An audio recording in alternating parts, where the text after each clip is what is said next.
আসসালামু আলাইকুম এভরিওয়ান, আমি আলভি আল বেরুনি। আজকে আমি চলে এসেছি জাগো এফএম 94.4। আজকে আমরা একটা ইন্টারভিউ শো করব, আর সাথে আছে সমৃদ্ধি আপু।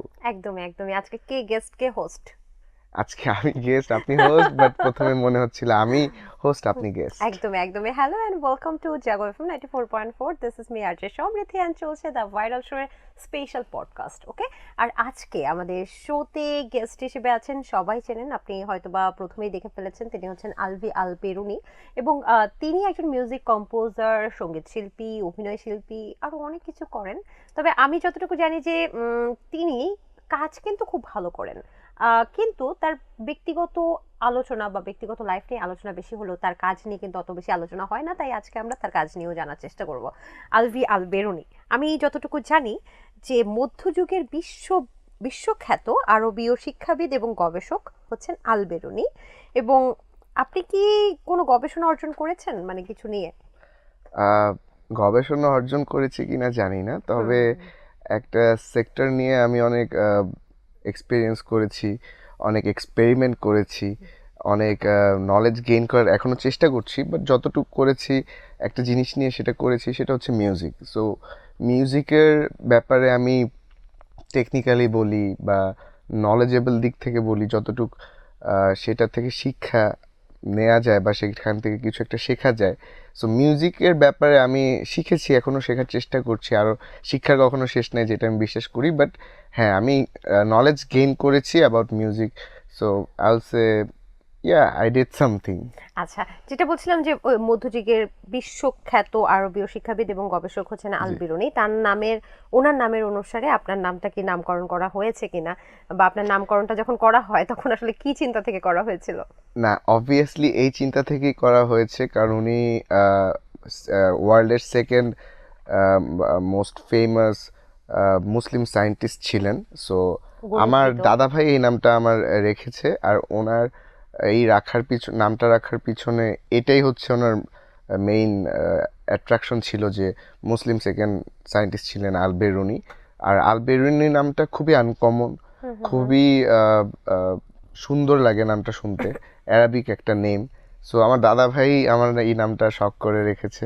এই আর নামের অর্থ জানেন? হ্যাঁ, এই নামের অর্থটা আমি যতটুকু জানি যে এরকম পৃথিবীর সেকেন্ড মোস্ট ফেমাস সায়েন্টিস্ট ছিল আল বেরুনি। বাট এটার মিনিংটা অ্যাকচুয়ালি আমার এখন পর্যন্ত, আমি অনেকগুলো মিনিং পড়েছি, বাট সিগনিফিকেন্ট কোনো মিনিং কি পড়েছেন মিনিং এর মধ্যে? মিনিং পড়েছি যে এটা একটা অ্যারাবিক ওয়ার্ড, বাট এটার কোনো সিগনিফিকেন্ট মিনিংটা নেই। এটা একটা অ্যারাবিক ওয়ার্ড, হুম হুম হুম। এটা দিয়ে নাম মানুষরা নামই রেখেছে সব সময়। এতটুকুই আমি অ্যাকচুয়ালি আচ্ছা জানি। আচ্ছা। তো আপনি যদি একজন বিজ্ঞানী হতেন হুম। বা সায়েন্টিস্ট হতেন, তাহলে কোন বিষয়টা নিয়ে পাণ্ডিত্য অর্জন করতেন? সেটা কখনো ভেবে দেখি নাই, কারণ সায়েন্টিস্ট হওয়ার প্রতি আমার ইন্টেনশন বা ইন্টারেস্ট কখনোই ছিল না। হুম I hmm was hmm more into, আমি অনেক ফান লাভিং, একটু পজিটিভ মাইন্ডেড একটা ছেলে। অত হুম। চিন্তা ভাবনা ডিপলি করা হয় না কখনো, খুবই লাইট চিন্তা ভাবনা করে জিনিসটাকে বোঝার চেষ্টা করি। সো একটু ভালো লাগতো যেটা করে, একটু থিঙ্ক করে যেটা করতে পারতাম, কারণ আর্টিস্ট তো আমি দিন শেষে। সো আর্টিস্টিক মাইন্ডটা আমার ছোটোবেলা থেকেই ডেভেলপ হয়েছে, কারণ আমরা পেন্টিং করি, যখন একটা আর্টিস্ট যখন পেন্টিং করে, সে তার ক্রিয়েটিভ ব্যাপারটা ওখানে রিপ্রেজেন্ট করে, যে সে কতটুক জানে একটা বিষয়, বা যে সে কি ইমাজিন করতেছে। সো প্রত্যেকটা তারপর আর্টিস্ট। নিজের ইচ্ছে তো আছে, মানে আপনি তো অনেক কথা বলছেন, কিন্তু হ্যাঁ। হয় না যে নিজের ইচ্ছে, যেমন আমি যদি একজন বিজ্ঞানী হতাম আমি কি নিয়ে গবেষণা করতাম? আহ, অবশ্যই আমি প্রাণী পশু পাখি নিয়ে গবেষণা করতাম, কারণ আমি খুবই পশু প্রেমী। হুম সো হুম হুম আলভি আলপেরুনি যদি সায়েন্টিস্ট হতেন কি হুম। নিয়ে গবেষণা করতেন? মেয়েদের মন নিয়ে? না না না, এরকম তাহলে? কিছু না। আমি অবভিয়াসলি গবেষণা করতাম টেকনোলজি নিয়েই, কারণ হুম। টেকনোলজিক্যাল ব্যাপারটা আমার সবসময় অ্যাট্রাক্ট করেছে। কম্পিউটার, আর কম্পিউটারের ভিতরে যা যা আছে, প্রোগ্রামিং অ্যান্ড এভরিথিং। তো দিন শেষে আমি যেহেতু নিজে একজন অডিও প্রোগ্রামারও, সো হুম। প্রোগ্রামিং টেকনোলজিক্যাল ব্যাপারটা আমাকে বেশি অ্যাট্রাক্ট করে। সো কম্পিউটারের কিছু নিয়ে হয়তো গবেষণা করতাম। চমৎকার। আপনার জীবনে যুগান্তকারী অর্জন কি কি কি মনে হয়? আমি এখন পর্যন্ত তেমন কিছু অর্জন করতে পারি না, এটাই আমার মনে হয়, কারণ লাইফে অনেক কিছু পাওয়া বাকি, হুম। অনেক কিছু অর্জন করা বাকি, কারণ অনেক। তারপরও কোন কাজটা সারা জীবন দর্শকদের হৃদয়ে ছুঁয়ে যাবে, বা সব আপনি যখন থাকবেন না তখনও মানুষের মুখে মুখে কোন কাজটা থাকবে বলে আপনি মনে করেন? আমার কাছে মনে হয় ইমোশনাল দিক থেকে যদি তারা আমার কোনো কাজ পছন্দ করে থাকে আর সেটাকে মনে রাখবে, সেটা হচ্ছে লাল শাড়ি পরিয়া কন্যা রক্ত আলতা পায়ে যে গানটা, এই গানটা অনেক 81 পছন্দ করে মিলিয়ন সবাই। ভিউজ হয়েছে। হ্যাঁ, অলমোস্ট 100 মিলিয়ন অ্যাক্রস ইউটিউব। এই গানটা সবাই মনে রেখেছে, সবাই লিরিক্সটা মনে রাখে, তো এই জিনিসটা খুব ভালো লাগে। আর যদি সবাই একটু মজার মুডে থাকে বা কোনো সেলিব্রেশন থাকে, গায়ে হলুদ থাকে বা কোনো প্রোগ্রাম থাকে, তখন তারা হ্যাঁ হয়তো বসেন বসেন গানটা খুব পছন্দ করে। আর আমি আরেকটা জিনিস দেখেছি যে সবাই রিলসে, তারপর টিকটকে সবাই যে অডিওটা অনেক বেশি ইউজ করতে এখনো পছন্দ করে, সেটা হচ্ছে রূপনগরের রাজকন্যা। আমি রূপনগরের রাজকন্যা রূপের জাদু এনেছি, এটার যে নতুন ভার্সনটা করেছিলাম আমি, সেটা এখন পর্যন্ত মানুষরা খুব পছন্দ করছে। সো এই গানগুলি আসলে মনে হয় সবসময় থেকে যাবে। আর আমি তো বেসিক্যালি মিউজিক কম্পোজার, তো আমার সবসময় টার্গেট থাকে আমার মিউজিকটা যাতে সবাই মনে রাখে, মিউজিকটা যাতে চমৎকার। সবাই যদি এনজয় আমি করে। বলি যে লাল শাড়ি পরিয়া কন্যা, জি, বসেন বসেন এবং আপনি যেটা বললেন হচ্ছে রূপনগরের রাজকন্যা, তিনটার মধ্যে আলফির সবচেয়ে প্রিয় গান বা সবচেয়ে প্রিয় কম্পোজিশন কোনটা, যেটার সাথে অনেক স্মৃতি জড়িত বা অনেক ভালোবাসা জড়িত, কোনটা? সবগুলি আমার সবচেয়ে ফেভারিট একটা ওয়ার্ক। বাছাই করতে হবে, এটা আপনার টাস্ক। একটা যদি বাছাই করতে হয় আমি বলবো হচ্ছে আহ, আমি বলবো বসেন বসেনটা আছে, তবে আমি রূপনগরের রাজকন্যাটা আমার অনেক ফেভারিট একটা সাউন্ড।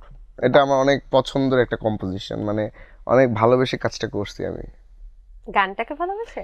অবভিয়াসলি গানটা, মিউজিকটা স্পেশালি, কারণ মিউজিকটাই তো ওটার মধ্যে একটা অ্যাট্রাকশন হিসেবে কাজ করছে ফুল গানে। আর গানের মডেল? গানের মডেল এক এক গানে এক এক মডেল থাকে, যে গানে যে মডেল নির্ধারিত করে কাজ করেছি সেই গানে তো সেই মডেল থাকবে। মডেলের প্রতি ভালোবাসা ছিল না, গানটাকেই ভালোবেসেছেন, তাই তো? হ্যাঁ, গানটাকেই সবসময় ভালোবেসেছি আর গানটাই থেকে গেছে। খুবই চমৎকার, থ্যাংক ইউ সো মাচ। তবে সত্যি লাল শাড়ি পরিয়া কন্যা এটা কিন্তু দেশ থেকে শুরু করে প্রবাসেও অনেক মানুষ এটা খুব পছন্দ করেছে। এবং বসেন বসেন বৈশা যান একদম ভিন্নধর্মী একটা গান, যেটা কম্পোজিশন আপনিই করেছেন এবং আজাইরা লিমিটেড থেকে। এবং ওই সময়টা পুরো এলাকা থেকে শুরু করে গায়ে হলুদ থেকে শুরু করে সব জায়গায় বসেন বসেন বৈশা যান। তো এই যে আপনি যখন এই কম্পোজিশন বা আপনাদের টিম যখন করলেন, তখন সব জায়গায় বের হওয়ার পরে আপনাকে দেখলে মানুষ বলতো না বসেন বসেন বৈশা যান? না, সবাই বলতো যে ভাই আপনাদের ওই গানে দেখছি, সেটা বলতো, কথা বলতো, আপনি তো চিনে ওখানে ফেলতো। নেচেছেন না? হ্যাঁ, আমরা একটু ড্যান্স করছিলাম, তখন আসলে আমার বয়স অনেক অল্প, আমি অনেক ছোট তখন আসলে। গান জিনিসটা, অডিওর ব্যাপারটা বুঝতাম, বাট কিভাবে একটা গানে ড্যান্স করতে হবে বা কিভাবে পারফর্ম করতে হবে সেটা একটু কম বুঝতাম, কারণ একদম নতুন দিকে তখন নাচ আমাদের কিন্তু সবাই। খারাপ হয়নি। আপনাদের সাথে মনে হয় যতটুকু- নওরিন আপুর, টিকটকার নওরিন আপুর জি, হাজবেন্ডও ছিলেন। হ্যাঁ, ও আমাদেরই ফ্রেন্ড, তো ও আচ্ছা, আচ্ছা। ছিল ওই মিউজিক ভিডিওটাতে। আমরা একসাথে সবাই পারফর্ম করছি। আর তখন আমরা সবাই অনেক অল্প বয়স, মানে এখন তো এক একজনের বিয়ে হয়ে গেছে, সেটেল হয়ে গেছে, তো if we look back it's a long time, অনেক দিন পার হয়ে গিয়েছে আমাদের একসাথে কাজ করে। যখন এই গানটা অনেক বেশি ভাইরাল হলো, তখন আপনাদের সাথে কোনো অদ্ভুত ঘটনা ঘটেনি বা মজার কোনো ঘটনা ঘটেনি? না, অদ্ভুত ঘটনা আসলে একটাই, অদ্ভুত না আসলে, আমরা সবাই একটা চেঞ্জ দেখতে পারতাম যে আমরা যেখানে যাইতাম মানুষরা সবাই চিনতো, চিনে ফেলতো, রিয়েলাইজ করতে পারতো যে আচ্ছা ওনাদের গান আমরা শুনেছি বা দেখেছি। তখন জিনিসটা তখন আর কি অনেক ফার্স্টের দিকে অনেক হিট করতো যে না, আমরা অনেক পরিশ্রম করে যেটা বানাচ্ছি সেটা আউটকাম অনেক ভালো, একটা পজিটিভ মানে আউটকাম পাচ্ছি আমরা। খুবই চমৎকার। এই মুহূর্তে আপনি যদি কোনো নায়িকাকে বসেন বসেন বৈশা যান বলতে চান, তাহলে কোন নায়িকাকে বলতে চান? কাউকেই বলতে চাই না, না। একদম এই কথাটা আমি কেন বলবো বলেন, এটা আমার একটা গানের কথা, অনেক আগে করছি একটা কেন? গানে। কাউকে চেয়ার দিতে পারেন বসার জন্য, হ্যাঁ, হইতে পারে, বাট আমার চেয়ার মাইন্ডে, এগিয়ে দিতে পারেন বসার জন্য। হ্যাঁ অবভিয়াসলি, বাট আমার আসলে রাইট নাও আমার মাথায় কেউ আসতেছে না। কোনো নায়িকা না, আসতেছে না? কোনো নায়ককে নায়িকা, বসতে দিবেন না? না, আমার আসলে আমি চিন্তাই করতেছি না তার মানে কাউকে আলভি নিয়ে। কাউকে বসতে দিতে চান না। ওকে, আচ্ছা, এই মুহূর্তে যদি বলি যে ভক্তরা আপনার সম্পর্কে অনেক কিছু জানতে চায় এবং কি কি জি। জানতে চায় সেটা আপনিও জানেন। জি। তো সেক্ষেত্রে আলভি যদি নিজে একজন উপস্থাপক হন এবং আলভি যদি নিজে নিজেকে প্রশ্ন করেন যে ভক্তরা সবচেয়ে বেশি আলভি সম্পর্কে কি জানতে চায়, তাহলে প্রথম প্রশ্ন কোনটা হবে? প্রথম প্রশ্ন হয়তো তারা জানতে চায় আমি এখন কি করতেছি লাইফে, বা what is my next plan, কি করব কি নেক্সটে। করতেছেন লাইফে? সারাদিন কি করেন আপনি? সারাদিন কি করি, সারাদিন দেখা যায় আমি এক এক দিন, সবসময় আমি চেষ্টা করি যে আমার টাইমগুলি প্রোডাক্টিভভাবে ইউজ করার জন্য। সো একটা রুটিন করে ফেলছি লাইফে। ঘুম থেকে ওঠার পর একটু মেডিটেশন করা, মেডিটেশন করার পর একটু নিজের সাথে টাইম স্পেন্ড করা, যেমন আমি বই পড়তে খুব পছন্দ করি, আমি একটু বই পড়ি, বই পড়ে একটু মাইন্ডটা ফ্রেশ করি। তারপর মিউজিক নিয়ে একটু কাজ করা হয়, আরও আমার কিছু টেকনিক্যাল কাজ থাকে কম্পিউটার স্টুডিওতে। তো আমি বসে ম্যাক্সিমাম টাইম আমার কম্পিউটারই দিই, আমার ল্যাপটপেও টাইম স্পেন্ড করা হয়, একটু কাজ করে একটু রেস্ট নেই। কুকিংটা খুব পছন্দ করি, সো চেষ্টা করি একটু কিছু নতুন নতুন ট্রাই করার, রান্না করার ট্রাই করি, আমার মার সাথে ট্রাই করি, তারপরে নতুন নতুন খাবারগুলি। মাকে রান্নায় হেল্প করেন? হ্যাঁ, আম্মুকে বাহ। রান্নায় সবসময় হেল্প করার ট্রাই করি, কারণ আমার আম্মুর সাথে অনেক ফ্রেন্ডলি, গল্প করতে করতে আম্মুর সাথে, আম্মু রান্না করে আম্মুর সাথে দাঁড়া একটু গল্প করি। আম্মুর হেল্পটা ওইটাই, যে আম্মুর সাথে একটু কথা বলতেছে, আম্মু তাতেই সন্তুষ্ট। আমার মা কখনো এরকম না যে সে রান্না করতেছে তাকে এইটা করে দাও ওইটা করে দাও, আম্মুরটা নিজেই করে নিতে পারে খুব ভালোভাবে। সে শুধু চায় তার সাথে একটু কথা বলি, তার পাশে একটু দাঁড়ায়। পাঙ্গাস মাছ রান্নার রেসিপিটা একটু যদি বলতেন কিভাবে রান্না? পাঙ্গাস মাছ রান্না করার, এখন পাঙ্গাস মাছটা যদি আপনারা নর্মাল কারি রান্না করতে চান ভাত দিয়ে খাওয়ার জন্য, যেটা রান্না করে, এটা খুবই ইজি। এটা হচ্ছে আমার থেকে শোনার থেকে বেটার আপনারা ইউটিউবে দেখে আমরা নিতে আলবি পারবেন। কিভাবে রান্না করে সেটা শুনি। আচ্ছা, সেইটা হচ্ছে প্রথমে পাঙ্গাস মাছটা ভালো করে, পাঙ্গাস মাছটা আমরা একটু ধুয়ে নিব, ধুলাম, হ্যাঁ। জিনিসটা ক্লিন করব, ক্লিন করার পর কেটে নিব। কেটে নেওয়ার পর আমরা কি করব, একটু হলুদ একটু লবণ দিয়ে জিনিসটাকে মাখিয়ে একটু কিছুক্ষণের জন্য রেখে দিব। রেখে দেওয়ার পর আমরা একটা পাত্রে, যদি আমরা আলু দিয়ে রান্না করি, কিছু আলু কেটে আর টমেটোস দিতে পারি, টমেটো ধনিয়া পাতা সব কিছু দিয়ে, একটু বাটা মশলা দিতে হয়, জিরা বাটা দিতে পারি, আদা রসুন বাটা, এগুলো দিয়ে আমরা কিছুক্ষণ ওটাকে একটু লাইট করে নেব, চুলাতে একটু দিয়ে নিব। যখন একটু গরম হয়ে আসবে তখন আমরা মাছটা দিয়ে পানি দিয়ে ঢেকে দিব, তারপর এটা বয়েল হইলেই ইটস রেডি টু ইট। দর্শক, ছেলে কিন্তু একদম পাক্কা রাঁধুনি। দারুণ। শুনলাম তো আপনি সারাদিন কি করেন, রাতে ঘুমান কখন? রাতে ঘুমাতে ঘুমাতে 12টা-1টা বেজে যায়, কারণ ঢাকায় থাকলে আসলে সবাই একটু লেটেই ঘুমায়। সো ডিনার টিনার করে একটু স্ক্রোল করতে করতে নিউজ ফিড দেখা যায় 12টা-1টার দিকে ঘুমিয়ে পড়া হয়। চমৎকার চমৎকার। দ্বিতীয় প্রশ্ন, আলভি সম্পর্কে কি জানতে চায় দর্শকরা, কি মনে হয়? আহ, এটা আসলে সত্যি বলবেন, জ্ঞানগর্ভ কথা অনেক শুনেছি, সত্যি করে বলেন কি জানতে চায়, কি মনে সেইটা হয়? সেইটা আমার কাছে অনেক কিছুই দেখি যে অনেকে অনেক কিছু জানতে চায় আসলে। এখন একটা কথা, দ্বিতীয় কথা কি? সরি, একটা কথা যদি আমি চিন্তা করে বলি, আমি তো পাচ্ছি না, কারণ অনেকেই তো অনেক কিছু জিজ্ঞেস করে। একটা কথা বলেন, কোনটা জানতে চায়? আহ, আপনার কাছে কি মনে হয়? অনেক কিছু জানতে চায়, আলভির বয়স কত, আলভির ওজন কত, আলভির হাইট কত, কত কিছু জানতে চায়। আপনি চোখে দেখেন না এগুলো? সেগুলি তো আসলে একদম বেসিক কোশ্চেন, আমার বয়স কত, আমার সবকিছু ডিটেল ইনফরমেশন ইন্টারনেটে মানুষের খুঁজলেই পেয়ে যাবে। কিন্তু ইন্টারনেটে তো অনেক সময় আমরা তথ্যগুলো ঠিকভাবে পাই না, আপনি কি দিতে চান? এখন আপনি বলেন, আমি কি আপনার কাছে কি মনে হয় যে কি জিজ্ঞেস করতে পারে সবচেয়ে বেশি? এটা তো আপনার টাস্ক, সেটা হচ্ছে দর্শকরা কি জানতে চায়। আচ্ছা, আপনি বলতে পারেন আপনার হাইট কত, বলে দেন। আমার হাইট ইজ লাইক 5'8" বা 5'9". আমি যতটুকু জানি রিসেন্টলি আপনি অনেক ওজন কমিয়েছেন নিজের। হ্যাঁ, আমি ডায়েট কত থেকে কত করেছিলাম। আসলেন? I was 110 KG. আমি Oh my অনেক God. বেশি ওভারওয়েট ছিলাম, কারণ বেসিক্যালি 2010 আমি একটু সিক হয়ে পড়ি।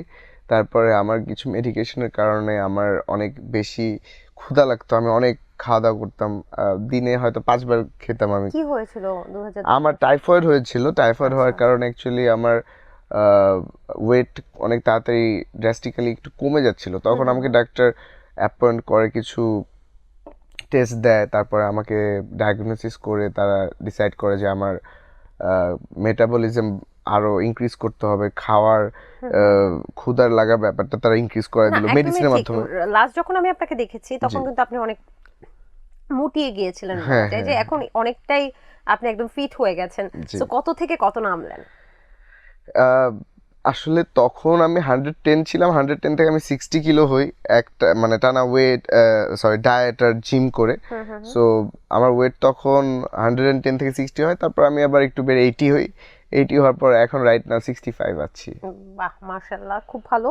নিজের ফিগার ধরে রাখা বা ফিটনেসটা আসলে অনেক অনেক জরুরি। Very important. Very আমার কাছে মনে important. হয় যে ফিটনেস ব্যাপারটা প্রত্যেকটা মানুষের লাইফে আসলে তাদের মেন্টাল ফিটনেসটা বলেন আর ফিজিক্যাল ফিটনেস দুটাই 50-50 ব্যালেন্স রেখে থাকা উচিত। চলা উচিত। তো আমরা মেন্টালি ফিট থাকি কিভাবে, হয়তো হ্যাঁ আমরা কাজ করছি বা মানুষের সাথে কথা বলছি, সেভাবে হয়তো আমরা মেন্টালি অনেক স্টেবল থাকি বা সব ঠিক রাখি, বাট ফিজিক্যাল ফিটনেসটার জন্য মানুষ যদি অনেকের টাইম থাকে না জিমে জয়েন করা বা জিম করার, তারা করতে পারে, তারা কি করতে পারে বাসায়, তারা কিন্তু অনেক সুন্দরভাবে একটা ডায়েট ফলো করতে পারে, হেলদি ডায়েট বা হাই প্রোটিন ডায়েট। একটা হেলদি ডায়েট থাকলেও ডায়েটে কখনো এমন হয় না যে কিছু খাওয়া যাবে না। ডায়েট মানে হচ্ছে একটা রাইট অ্যামাউন্টের খাবার, রাইট ফুডটা খাওয়া, যে এই জিনিসটা আমার বডির জন্য পারফেক্ট বা একদম ইটস একদম নিডেড, ওটা খাওয়া। আর আরেকটা জিনিস হচ্ছে একটু ফ্রি হ্যান্ড এক্সারসাইজ করা বা ইয়োগা করা, ইটস হেল্পফুল। ওকে, সো আপনার ডায়েট চার্টটা কি আমাদের সাথে শেয়ার করবেন? হ্যাঁ, শিওর। করেন। কি খান আপনি? সরি, আমার ডায়েট চার্টটা যদি আমি শেয়ার করি, এই আমার ডায়েট যদি আপনারা ফলো করেন, আমি আপনাদের সবাইকে গ্যারান্টি করতে পারি, মানে গ্যারান্টি দিতে পারি যে আপনার ওয়েট 120 কিলো হোক, 130 হোক, 110 হোক, মানে যতই ওভারওয়েট হন আপনি, আপনি এই ডায়েটটা ফলো করলে আপনার ওয়েট অনেকটা কমে আসবে। অ্যাটলিস্ট 30-40% ওয়েট আপনি লুজ করতে পারবেন জাস্ট এই ডায়েটটা ফলো করে। ডায়েটটা আমার কী ছিল, সকালে ঘুম থেকে উঠে আপনি 1 মগ হালকা কুমকুম গরম পানিতে 2টা লেবু চিপড়িয়ে নিয়ে তার লেবুর জুসটা ওটার সাথে মিক্স করে, গরম পানির সাথে মিক্স করে আপনি খালি পেটে এই পানিটা খাবেন। খাওয়ার পর আপনার যখন ব্রেকফাস্টের টাইম হবে 1 ঘন্টা পর, বা আপনি সাথে সাথেও ব্রেকফাস্ট করতে পারেন। ব্রেকফাস্টে আপনি কি করবেন, আপনি 4টা ডিমের সাদা অংশ নেবেন, তার সাথে আপনি আমরা যদি ছোলা খাই ছোলাও খেতে পারি, বা আপনার কাছে যদি অন্য অনেক ধরনের ছোলা পাওয়া যায়, কাবুলি বুট পাওয়া যায়, অনেক কিছুই পাওয়া যায় এরকম সেগমেন্টে, সেটাই খেতে পারেন। কিংবা আপনার কাছে যদি মনে হয় আপনি তাড়াতাড়ি ওয়েট লুজ করবেন, আপনি ওটসটা ট্রাই করতে পারেন। আপনি একটু ওটস মিল্কের সাথে মিক্স করে আপনি খেতে পারেন। আর সাথে ফ্রুটস খেতে হবে, অনেক হাই অ্যামাউন্টের ফ্রুটস খেলে আসলে শরীরটা নিউট্রিশন ব্যাপারগুলো, নিউট্রিশিয়াস যে বিষয়গুলো আছে, আপনার বডি নিউট্রিশনের দিক থেকেও পারফেক্ট থাকবে। সো ফ্রুটস খেতে পারেন। তারপরে আপনার লাঞ্চের টাইমে আপনি চিকেন ব্রেস্ট বা মাছ যদি চান, আপনারা মাছ বয়েল করে, বা ফিশ না খেতে পারলে it's okay, you can have chicken breast or chicken leg, whatever it is, but চিকেনটা আপনি একটু বয়েল করে নেবেন। অয়েলটা একটু অ্যাভয়েড করবেন। আর চিনিটা খাওয়া যাবে না, সুগারটা অ্যাভয়েড করতে হবে, কার্বোহাইড্রেট অ্যাভয়েড করতে হবে, যেমন রাইস বা রুটি যেটাই আমরা বলি। বাট আপনি অল্টারনেটিভলি যদি একদমই খাবার অ্যাভয়েড করতে না পারেন, আপনি হোয়াইট রাইস, রেড রাইস খেতে পারেন, কিংবা রেড ফ্লাওয়ার যেটা লাল আটার রুটি বলা হয়, ওটা খেতে পারেন। ওগুলো খেলে আসলে ওয়েটটা ইনক্রিজ করে না, তখন আপনার ওয়েটটা একটা লিমিটেড থাকে, আপনি ফুল থাকবেন, আপনার ক্ষুধাও লাগবে না। আচ্ছা, ডিনারের ব্যাপারে? ডিনারের ব্যাপারটা হচ্ছে টোটালি আপনার উপর। আপনি চাইলে ওটস খেতে পারেন, আর আপনি যদি চান আপনি হাই প্রোটিনের দিক থেকে আপনি চিকেন খেতে পারেন, কিংবা ফিশ খেতে পারেন। তার মানে আপনি কি ভাত খান না? না, ভাত তো অবভিয়াসলি খাই। আমার তো এখন ওই টার্গেটটা নাই যে আমার অনেক ওয়েট কমাইতে হবে। আমি জাস্ট এটা বললাম, যারা অনেক ওয়েট থেকে মানে কমানোর একটা টার্গেটে আছে, যে আমার 20 কিলো কমাতে হবে বা 30 কিলো। আমার এখন যে ওয়েট আছে, আমি জাঙ্ক ফুড খাওয়া হয় কম বেশি উইকে, বাট আমি চেষ্টা করি একটু হেলদি খাবার খাওয়ার। That's it. চমৎকার। তবে একটা বিষয়ে একটু সচেতন করছি, অবশ্যই পুষ্টি বিজ্ঞানী বা পুষ্টিবিদদের সাথে কথা বলে তারপরে আপনার ডায়েট চার্টটা ঠিক করা উচিত। আপনি নিশ্চয়ই পুষ্টিবিদের সাথে কথা বলেই আপনার ডায়েট আমার চার্টটা ঠিক করেছেন। নিউট্রিশন ডায়েট ছিল যে হচ্ছে আপনার পুরা আমার ওয়েট ক্যালকুলেট করে, আমার বিএমআই ক্যালকুলেট করে, সব কিছু ক্যালকুলেট করে, সে ওভাবেই ক্যালোরি, তারপর প্রোটিন, আর বাকি যে যে বিষয়গুলো আছে, ক্যালসিয়াম এন্ড এভরিথিং, ওগুলো সে ক্যালকুলেট করে ওভাবে আমাকে ডায়েটটা দিয়েছে। আচ্ছা, তৃতীয় যে প্রশ্নে আমরা ছিলাম সেটা হচ্ছে, আপনি কি বলতে চান যে ভক্তরা আপনার সম্পর্কে কি না জানতে না, চায়? আমি চাই আপনি জানেন না কি জানতে আমি চায়? অনেক কিছু আচ্ছা, জানতে চাই। যেটা হচ্ছে অনেকে বলে যে আপনি বয়স চোরা, যে বিষয়টা বলি আমরা, যে আপনাকে দিনের পর দিন, বছরের পর বছর একই বয়সের মানুষ দেখতে পাই আমরা আপনার। এবং আপনি যখন বার্থডে পালন করেন, অক্টোবর মাসে আপনার বার্থডে গিয়েছিল, এবং বার্থডে পালন করলে আপনি বলেন না যে কততম বার্থডে গেল। সো এই ব্যাপারে আপনি কি বলবেন? আমি বলবো যে এটা আমার একটা প্লাস পয়েন্ট, কারণ আমার বয়সটা আসলে কেউই এক্স্যাক্টলি কখনো গেস করতে পারে নাই। আমি যতবারই মানুষদের দেখেছি, তারা হয়তো মানে একটা গেস করে, তারা এমন। আমাকে গেস করতে বলেন। আপনি গেস করেন। 45? এটা তো অনেক বেশি বলে ফেললেন আপনি আমাকে। এত এত তাহলে কি কম? হ্যাঁ, আমার বয়স অবভিয়াসলি অনেক কম। কত? আন্ডার 30। আন্ডার 30? Under 30, yes. এখন আন্ডার Seriously? 30 কত আমি সেটা বলবো না। ওকে, মোর দেন 20, লেস দেন 30। না, 5 মাইনাস প্লাস করেন না, না, 25 টু 30 নাকি 20 টু 25? না, আমি এটাও বলতে চাই না, কারণ আমি চাই এটা মানুষে গেস করুক সবসময়। আমার বয়সটা আমি কখনোই রিভিল করব না। আমি মনে বুঝে গেছি যে 25 to 30, right? Maybe maybe maybe তবে এটা খুবই ভালো প্লাস পয়েন্ট যে নিজের বয়সটাকে ধরে রাখা এবং আপনি ইনোসেন্টলি কথা বলেন খুব জি আপনার মধ্যে একটা ইনোসেন্সি আছে সেটা মনে হয় আপনি maybe mamma's boy. I am totally আমার মামাস বয়। আমি একদম আম্মুর কথায় উঠি, আম্মুর কথায় বসি, আর আম্মুর সাথে সব কিছু শেয়ার করি, আম্মুর কাছ থেকে সব কিছু সবসময় ডিসকাস করে নেই। যেই ব্যাপারই হয় আমার লাইফে, যেটাই ঘটে বা যেটাই আমি চিন্তা করি, সেটাই আমি সবসময় আম্মুর সাথে শেয়ার করি। মাম্মাস বয় বেশি কিউট নাকি পাপা কাপারি বেশি কিউট? পাপা পাপা কা পারিও অনেক কিউট, আর মামাস বয় অনেক কিউট। কারণ আহ, দেখেন দিন শেষে আপনার বাবা কে মা বেশি কিউট? দুজনই দুজনের দিক থেকে অনেক কিউট, বাট আমার কাছে যেটা মনে হয় যে আহ, আমাদের বাবা মার কথা আমরা যে শুনি, এটা আসলে আমাদের লাইফে অনেক বেশি ইম্প্যাক্ট ফেলে। কারণ যারা তাদের বাবা মার কথা শুনে সেই অনুযায়ী চলার চেষ্টা করে বা চলে, তারা কখনো বিপদে পড়তে হয় না, তাদের কখনো প্রবলেম হয় না লাইফে, তারা সবসময় রাইট ট্র্যাকে আগাতে পারে। একদমই। কারণ শেষ মায়ের কোন কথাটা না শুনে আপনি বিপদে পড়েছিলেন? ও মাই গড, এটা তো আসলে অনেক অনেক একটা কথাই কথা। আমার আম্মু সবসময় বলেছে যে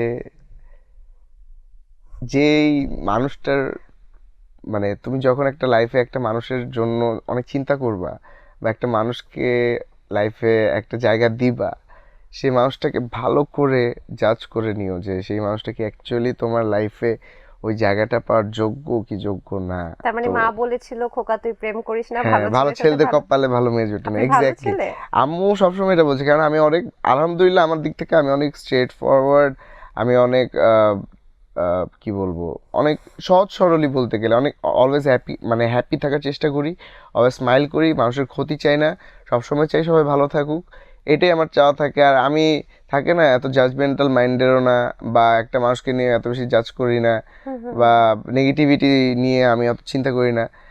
তো অনেক সহজ সরল পেয়ে আসলে মানুষরা আমার অ্যাডভান্টেজ নিতে চাইছে অনেকবার বা নিছে, বাট এটা নিয়ে আমি আসলে রিগ্রেট ফিল করি না, কারণ সেই দিন শেষে সেই মানুষগুলো আমাকে হারাইছে।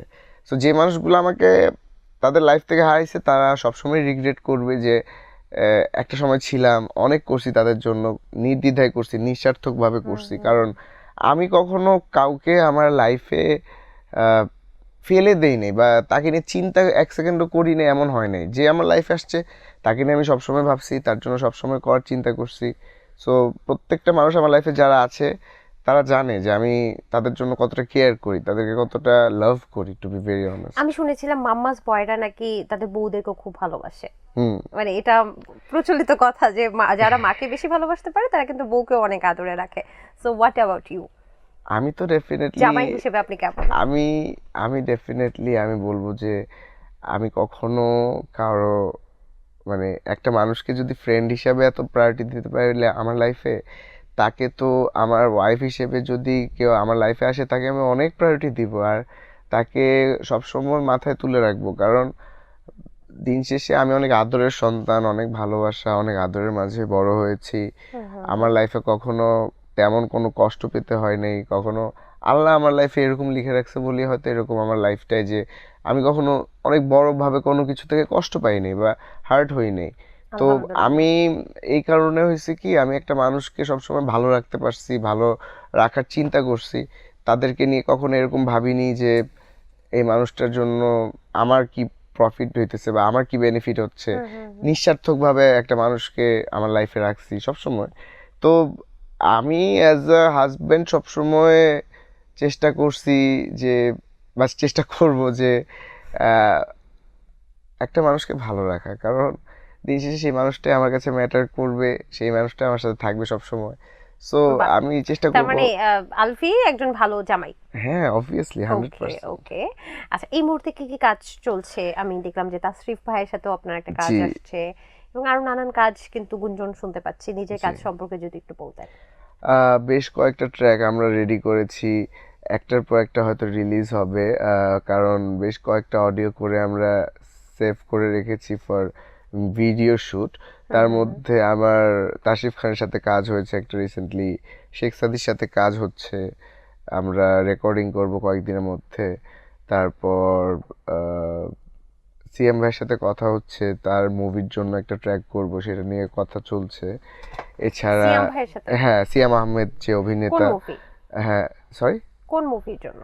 তার মুভির নাম এখন আমরা ডিসাইড হয় নাই, আচ্ছা। তার সাথে কথা হচ্ছে যে আমরা কিরকম টাইপের ট্র্যাকটা করব, হুম। থিমটা কিরকম হবে সেটা নিয়ে কথা হচ্ছে। সিয়াম ভাই অনেক ভালোবাসা একজন মানুষ। আমি যখন ক্যারিয়ার শুরু করি তখন সিয়াম ভাই অনেক সাপোর্ট করেছে। সে তার মুভিতে আমাকে বেশ কয়েকবার অ্যাজ এ মিউজিক ডিরেক্টর কাজ করার সুযোগ করে দিয়েছে। So I am very thankful to him, he is a amazing person. So আমার নিজের প্রোডাকশন হাউস থেকে আহ, বেশ কয়েকটা ট্র্যাক রেডি আমরা করে রেখেছি, সেগুলোর মিউজিক ভিডিও করার জন্য অপেক্ষা করছি। এক একটা করে হয়তো শ্যুট করা হবে। আর ইন্টারন্যাশনাল কিছু কোলাবোরেশন হচ্ছে আমার। মালয়েশিয়ান বাংলাদেশি সিঙ্গার বাট মালয়েশিয়াতে থাকে, তার সাথে কাজ হচ্ছে। তারপর ক্যানাডাতে থাকে আরেকজন সিঙ্গার, তার সাথে কোলাবোরেশন হচ্ছে। সো ইন্টারন্যাশনাল কিছু কাজ নিয়ে আসছি, হয়তো দর্শকরা নতুন কিছু দেখতে পাবে। মালয়েশিয়ান কার সাথে?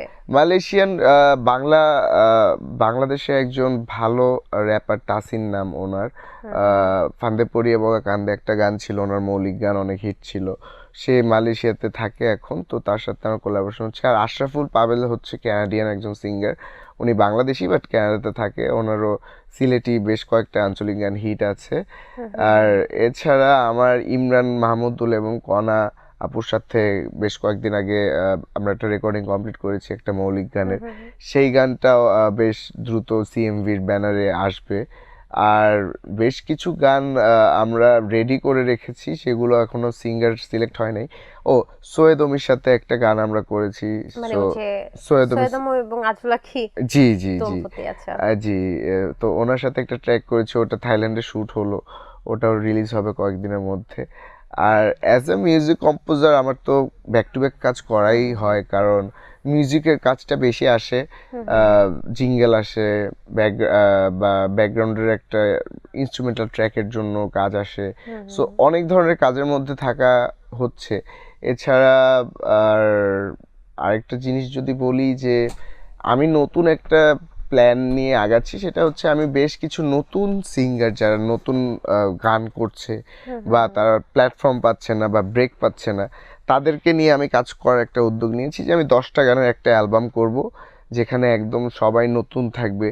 হতে পারে সে সিঙ্গার, হতে পারে সে লিরিসিস্ট, হতে পারে সে সুর করেছে, সুরকার হতে পারে, র্যাপার হতে পারে, ফিমেল সিঙ্গার হতে পারে, মেল সিঙ্গার হতে পারে, যে কোনো ধরনের সিঙ্গার হোক, তাদের নিয়ে আমি আমার নতুন একটা আমার community জি তৈরি করব। আমার নতুন একটা অডিয়েন্স আমি ক্রিয়েট করতে চাচ্ছি তাদের জন্য। কারণ আমরা তো অনেক দিন ধরে কাজ করতেছি, আর ম্যাক্সিমাম কাজ করা হচ্ছে প্রচলিত সিঙ্গারদের নিয়ে, যারা ব্যাক টু ব্যাক কাজ করতেছে বা ইন্ডাস্ট্রিতে অনেক লং টার্ম ধরে কাজ করতেছে।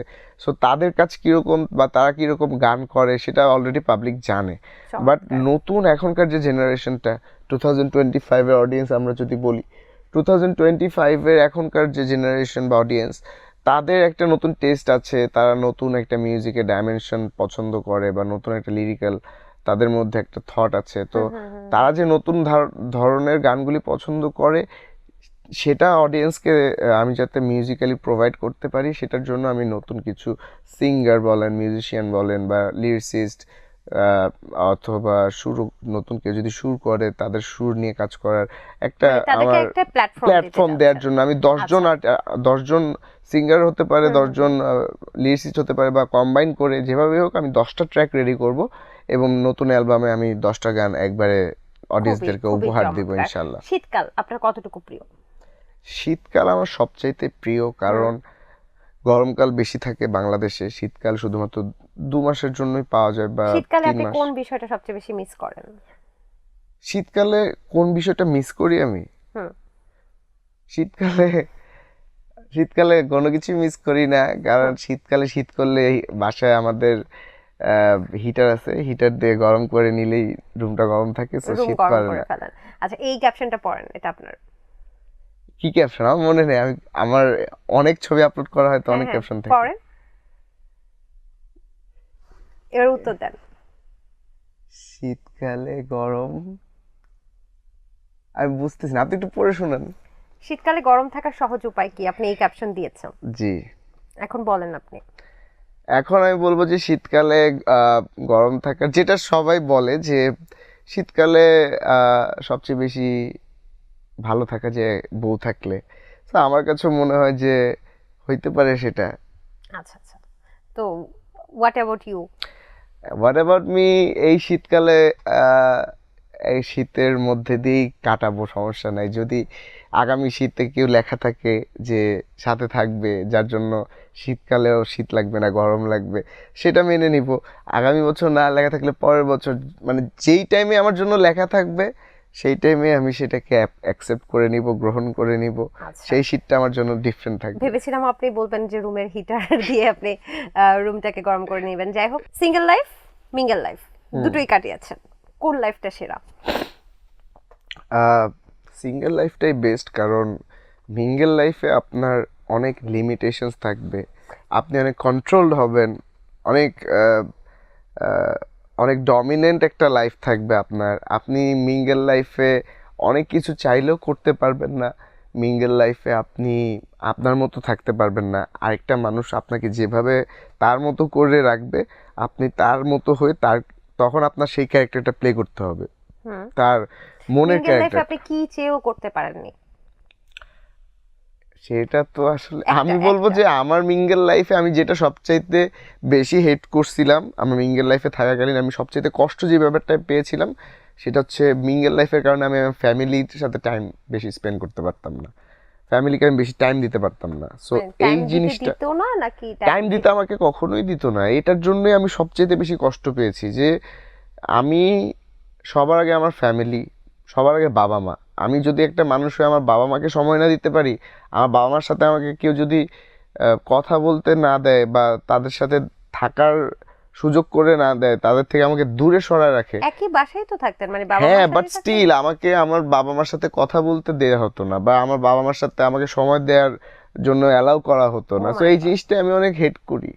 আচ্ছা, আর সিঙ্গেল লাইফের কি আনন্দ? সিঙ্গেল লাইফে সবসময় আহ, মাথার এত প্যারা থাকে না যে কাউকে জবাবদিহিতা করতে হবে, কাউকে জবাব দিতে হবে যে আমি কোথায় গেছি, কেন গেছি, বা আহ, আমি একটা কাজ করতে চাই, এই কাজটা নিয়ে আমি এটা ভাবতেছি, বা ওভাবে এইভাবে সেভাবে করার চিন্তা করতেছি, সেইগুলা নিয়ে একটা মানুষের কন্ট্রোল নাই।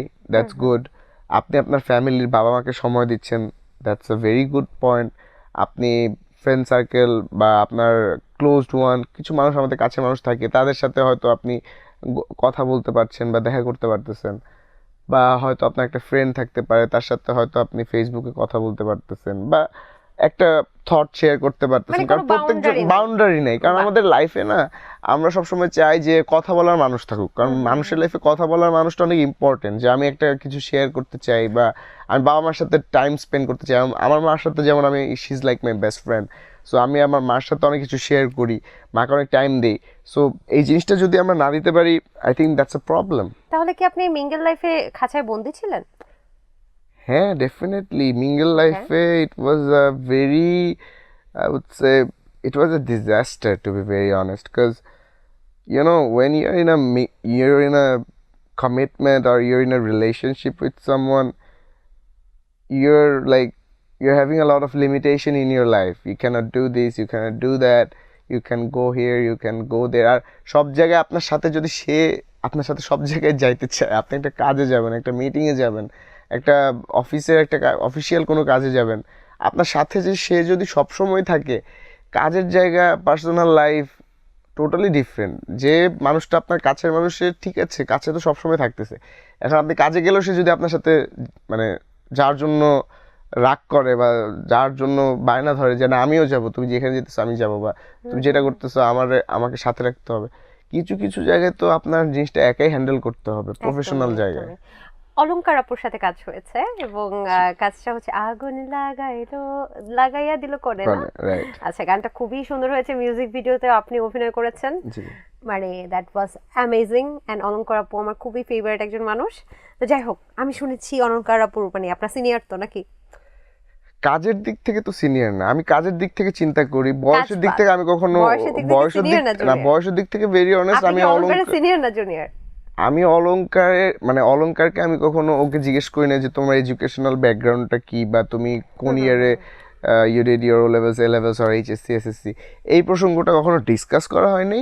কারণ আমি ওর সাথে যখনই দেখা হয়েছে বা কথা হয়েছে, আমরা we were in a friendly attitude, hey how are you doing, কি কাজ Okay, করতেছো, okay. কেমন আছো। So- সো সিনিয়র জুনিয়র কাজের দিক থেকে উই শেয়ার সেম স্টেজ, কারণ আমি কাজ করতেছি 2014-15 থেকে, আর ও কবে থেকে কাজ করতেছে আমি এক্স্যাক্ট ডেট তো জানি না, বাট আমি যখন ওকে দেখছি আমার কাজ তার আগে থেকেই আমার কাজের সাথে জড়িত আমি। সো একদমই। আমি ওকে বলবো না যে ও আমার কাজের দিক থেকে জুনিয়র বা কিছু, আমি বলবো যে we share a same stage. বাহ, খুব চমৎকার। তো এই যে অলংকার আপুর পেছনে ঘুরঘুর ঘুরঘুর করেন কেন? অলংকার পিছনে কখনো ঘুরঘুর করি না। অলংকারের সাথে আমার we have a very mutual understandable friendship, মানে আমরা অনেক আন্ডারস্ট্যান্ডিং একটা সিচুয়েশনে যে ওর কাজটা ইম্পর্টেন্স দেয়, আমি আমার কাজে ইম্পর্টেন্স দেই, আমরা কাজ নিয়ে অনেক ফোকাসড, কাজ নিয়ে কিছু সময় কথা হয়। মানে আপনি কি অলংকার আপুর ভালো ফ্রেন্ড? হ্যাঁ, উই আর ভালো ফ্রেন্ড না, উই আর নর্মাল ফ্রেন্ড, যেরকম Normal নর্মাল ফ্রেন্ড। মিডিয়াতে আসলে ফ্রেন্ড হওয়াটা, মিডিয়াতে একটা মানুষের সাথে ফ্রেন্ড হওয়াটা খুবই টাফ ব্যাপার, কারণ মিডিয়াতে সবাই কাজের পিছনে তাদের টাইম দিয়ে রাখে, তো ফ্রেন্ড হওয়াটা বা ক্লোজ হওয়াটা অনেক টাফ। আচ্ছা, একসাথে যখন কাজ করেছেন, আমি জানি অলংকার আপু খুবই দুষ্টু, কি কি দুষ্টুমি করেছে আপনার সাথে? একটা দুষ্টুমির ঘটনা বলেন। দুষ্টামি, অলংকার অলংকার অনেক হঠাৎ হঠাৎ ও ক্যারেক্টার শিফট করে, এটা আমার কাছে খুব মজা লাগে যে ও একটা ক্যারেক্টার যে ওটা অনেক সুন্দর করে অ্যাক্ট করে দেখায়। সো আমরা যখন মেকআপ নিচ্ছিলাম ও কয়েকটা ক্যারেক্টার নিয়ে আমার সামনে দেখাইতেছিল যে ও ওইটা, তো আমার কাছে খুব ভালো লাগতো যে লাইভ একটা ওর ট্রানজিশনটা, ও খুব স্ট্রং ক্যারেক্টার প্লে করতো, she is very good at acting, so চমৎকার। Her acting is amazing. মানুষের অনেক কিছু চিন্তাই হয়, তো আপনার জীবন থেকে কি চিন্তাই হয়েছে? মোবাইল নাকি প্রেমিকা? আমার আমার লাইফ থেকে আমার মোবাইল একবার ছিনতাই হয়েছে, আর সেই প্রেমিকা? জিনিসটা, প্রেমিকা তো আসবে যাবে জীবনে, এটা ডিপেন্ড করে কে আসলো, কে থাকলো, কে কতক্ষণ থাকলো, কে চলে গেল। কখনো হয়েছে প্রেমিকা না, চিনতে? এরকম কখনো হয় নাই। আমি আমার লাইফ থেকে কেউ ইচ্ছা করে আমার লাইফ থেকে কিছু নিয়ে গেছে এরকম কখনো হয়নি। আচ্ছা। আমি আমি তাদেরকে আমার লাইফ থেকে আই মুভ দ্যাম অ্যাসাইড, আমি তাদেরকে হয়তো আমার লাইফ থেকে, মানে আমি নিজে থেকে বুঝতে পারছি যে তারা এই পর্যন্ত থাকার জন্যই আমার লাইফে আসছিল, এরপর থেকে আসলে আমার তাদেরকে আমার লাইফ থেকে মানে সরায় ফেলাটাই ইটস মানে আপনি বেটার ফর নিজে মি। থেকেই সরে হ্যাঁ, আমি এসেছেন এরকম? নিজে থেকেই সরে আসছি, কারণ আমার কাছে মনে হয়েছে যে সবকিছুরই একটা লিমিট থাকা দরকার, সবকিছুই একটা না, সবকিছু একটা নিঃসন্দেহে। কিন্তু আপনার জীবনে প্রেম কতবার এসেছিল? সিরিয়াস প্রেম? সিরিয়াস প্রেম অনেক কমই হয়েছে। যখন শুধু স্কুলে সংখ্যাটা জানতে চাই। 3 থেকে 4-5 বার বলবো। 5বার সিরিয়াস প্রেম? না, 5 বারও না, 1 2 3 3 3বার, 3 থেকে 3বার বা 4বার, বাট 3বারই আমার কাছে মনে হয়। প্রাক্তনের কথাও ভুলে গেছেন 3 বা 4 স্কুল বার? টাইমে ছিল, তো স্কুল টাইমে আচ্ছা, ছিল, আচ্ছা। তারপরে আর একটু কোন ক্লাসে সর্বপ্রথম সর্বপ্রথম প্রেমে পড়েন? আমার প্রেম হয়েছিল ক্লাস 8-এ থাকতে। আরে পাকনা! ক্লাস 8-এ তারপর? থাকতে, হ্যাঁ, ক্লাস 8-এ থাকতে আসলে বুঝতাম না প্রেম জিনিসটা কি, তো প্রপোজ করতে করতে ক্লাস 9 হয়ে গেছিল, 1 বছর 2 বছর ক্লাস 10 হয়ে গিয়েছিল। খুব চমৎকার। আচ্ছা, প্রেমিকার জন্য কি ভাই ব্রাদারদের সম্পর্ক খারাপ হয় কিনা? হ্যাঁ, এটা এটা হয়, কারণ হচ্ছে আপনি যখন প্রেমিকার জন্য সব কিছু স্যাক্রিফাইস করা শুরু করবেন, তখন আপনার সার্কেলে কেউ হয়তো আপনার ফ্রেন্ড ছিল, বা কেউ খুব ভালো বড় ভাই ছিল বা ভালো ছোট ভাই ছিল, তাদের সাথে হয়তো আপনার যে সম্পর্কটা সেটার মধ্যে একটা ডিস্টেন্স আসতে পারে। সেটা হতে পারে আপনার প্রেমিকা আপনাকে মিসগাইড করতেছে যে না, এই মানুষটা ভালো না, এই মানুষটা তোমার কাছ থেকে বেনিফিট নিতে চায়, তোমাকে স্বার্থের জন্য ব্যবহার করে, তুমি বুঝো না। এরকম অনেক কিছু অনেক সময় আপনাকে বুঝিয়ে আপনার সাথে তাদের সম্পর্কগুলো নষ্ট করতে পারে। there is a high chance it might happen, so you have to be careful about that. Okay, but একটা গুঞ্জন আছে, আমি জানি না এটা গুঞ্জন কিনা, আপনি ঠিক করে দিবেন যদি গুঞ্জন হয়ে থাকে। প্রত্যয় হিরণ এবং শেখ সাদির সাথে আপনার দূরত্ব সৃষ্টি হয়েছিল আপনার প্রিয় মানুষের জন্যই বা প্রাক্তনের জন্যই, এটা কি সত্যি কিনা? না, এটা আসলে ভুল, কারণ আহ, আমার সাথে প্রত্যয় হেরণ বলেন, শেখ সাদি বলেন, তাদের দুজনের সাথে আমার সম্পর্কটা আসলে ফ্যামিলির সাথে কানেক্টেড আমরা, মানে আমার আম্মুও তাদের সাথে খুব ভালো, তাদের সম্পর্ক, আম্মুর সাথে সবসময় কথা হইতো।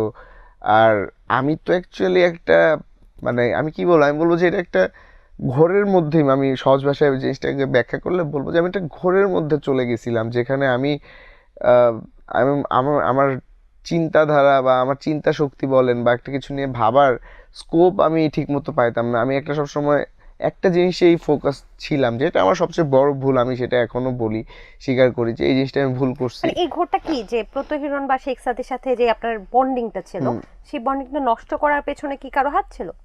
বা কেউ বলেছে যে তাদের সাথে মেশা যাবে না বা এরকম কিছু? হ্যাঁ, সেটা তো আমাকে অনেকবারই অনেকভাবে জিনিসটা বলা হইতো যে এরকম করো না, বা এই মানুষগুলো তোমার ভালো চায় না, বা তারা আমার খারাপ চায়, তারা হচ্ছে আমাকে ইউজ করতে চায়, এই সে অনেক কিছু আমাকে বলতো। বাট দিন শেষে আমি তো জানতাম যে এই মানুষগুলোর সাথে আমার 1-2 দিনের সম্পর্ক না, অনেক দিনের সম্পর্ক, হুম অনেক হুম হুম, কাজ, অনেক রাত, অনেক দিন একসাথে আমরা অনেক সময় কাটাইছি। কারণ একদমই। আমরা কাজ করতে শুটিংয়ে চলে যেতাম সিলেট, হুম হুম। সুন্দরবন, এই সেই অনেক আমরা এক্সপ্লোর করতাম, ঘুরতাম, শুট করতাম। সো আমাদের মধ্যে অনেক আন্ডারস্ট্যান্ডিং থাকতো, এখনো আছে। সো আমি সবসময় বলি যে এই মানুষগুলা, আমি তাদের কাছে সব ঠিক করছি দিন শেষে, যখন মানে আমি ভুল বুঝাবুঝি হ্যাঁ তৈরি হয়েছিল। ভুল বুঝাবুঝির যে ব্যাপারগুলো ছিল, আমি সেগুলো সব ক্লিয়ার আউট করেছি তাদের সাথে, যে দেখো। রিসেন্টলি আমি দেখলাম যে আপনার সাথে প্রত্যয়হিরণ এবং শেখ সাদির দুটো ছবি আপনি পেজে দিয়েছেন, জি। কিন্তু বেশিরভাগ পেজের আমি কমেন্টগুলো দেখছি যে লেখা দুই সতীন, দুই সতীন একসাথে। মানে এই বিষয়গুলো আসলে কেন লিখছে? তাহলে কি আপনার প্রাক্তনের সাথে তাদের প্রেম ছিল বা প্রেমের সম্পর্ক নিয়ে সন্দিহান ছিলেন আপনি? এরকম কোনো ঘটনা কি ঘটেছিল কিনা? না, আসলে মানুষ কি কমেন্ট করলো, আমি আসলে কমেন্টটা দেখা হয় না। কারণ আমি যতটুক ফেসবুকে পোস্ট করি, অনেক সময় আমি করি, অনেক সময় আমার সোশ্যাল মিডিয়া ম্যানেজার করে। সো দিন শেষে আমার দেখা হয় না যে কে কি কমেন্ট করতেছে বা কি নিয়ে কে জিজ্ঞেস করতেছে, এই ব্যাপারগুলো আসলে আমি একদমই না সময় পাই না হোয়াট দেখার এভার, কারণে। যা হোয়াট ইচ্ছা এভার করুক, দ্যাট ইজ, কিন্তু তারা ছিল কমেন্ট কিনা করুক। এরকম কোনো, বাট এরকম কিছু তো আমার জানার মতো ছিল না, আমি যতটুকু বা জানি। আপনাদের সাথে এই ধরনের কোনো ব্যাপারে ভাই ব্রাদারদের মধ্যে না, কোনো আমাদের কখনো ঝগড়া? এরকম কিছু নিয়ে আসলে আমাদের মধ্যে হয় নাই। যেটা হুম হুম হয়েছিল হুম। যে আমাকে অনেক মানুষরা বলতো যে এ মানুষটা তোমার ভালো চায় না, বা এ মানুষের সাথে তুমি সম্পর্ক রেখো না। তখন একটা ভুল বোঝাবুঝি হয়েছিল। সো ওইটাই আর কি, যে মানুষ অনেক কিছু উল্টাপাল্টা বলতো, হুম বাট হুম হুম। আমি ওইগুলো অ্যাভয়েড করতাম। আর তারা কখনো আমার পার্সোনাল লাইফে কখনো এরকম কিছু করে নাই, ইম্প্যাক্ট ফেলে নাই। আচ্ছা, আহ, যেহেতু আমি চাচ্ছিলাম আপনার কাজ নিয়েই বেশি কথা বলবো, তারপরেও কিছু ব্যক্তিগত বিষয় চলে আসে। আপনি না চাইলে উত্তর দিবেন না, বা জি। চাইলে উত্তর দিতে পারেন। সেটা হচ্ছে আপনার যা আপনার নামের সাথে যেই মানুষটার নাম আসলে আপনিই জড়িয়েছেন একটা সময়, বা আপনি তাকে একটা সম্মান মর্যাদা দিয়েছেন, কিন্তু একটা সময় পরে আমরা দেখেছি যে আসলে আমরাও খুবই দুঃখিত হয়েছি বিষয়টা নিয়ে, যে আপনাদের সম্পর্কটা আসলে আগের মতো নেই, বা আপনাদের যে দূরত্বটা তৈরি হয়েছে। তার ছবি নিয়ে মানে বিভিন্ন জায়গায় বিভিন্ন ধরনের ট্রোলিং এর শিকার হয়েছে। এটা নিয়ে আমরা আগেও বসেছিলাম যে প্রিন্স মামুন, টিকটকার প্রিন্স মামুনের সাথে তার একটা ছবি ভাইরাল হয়। আমি জানি না ওটা এআই কিনা বা সত্যি কিনা।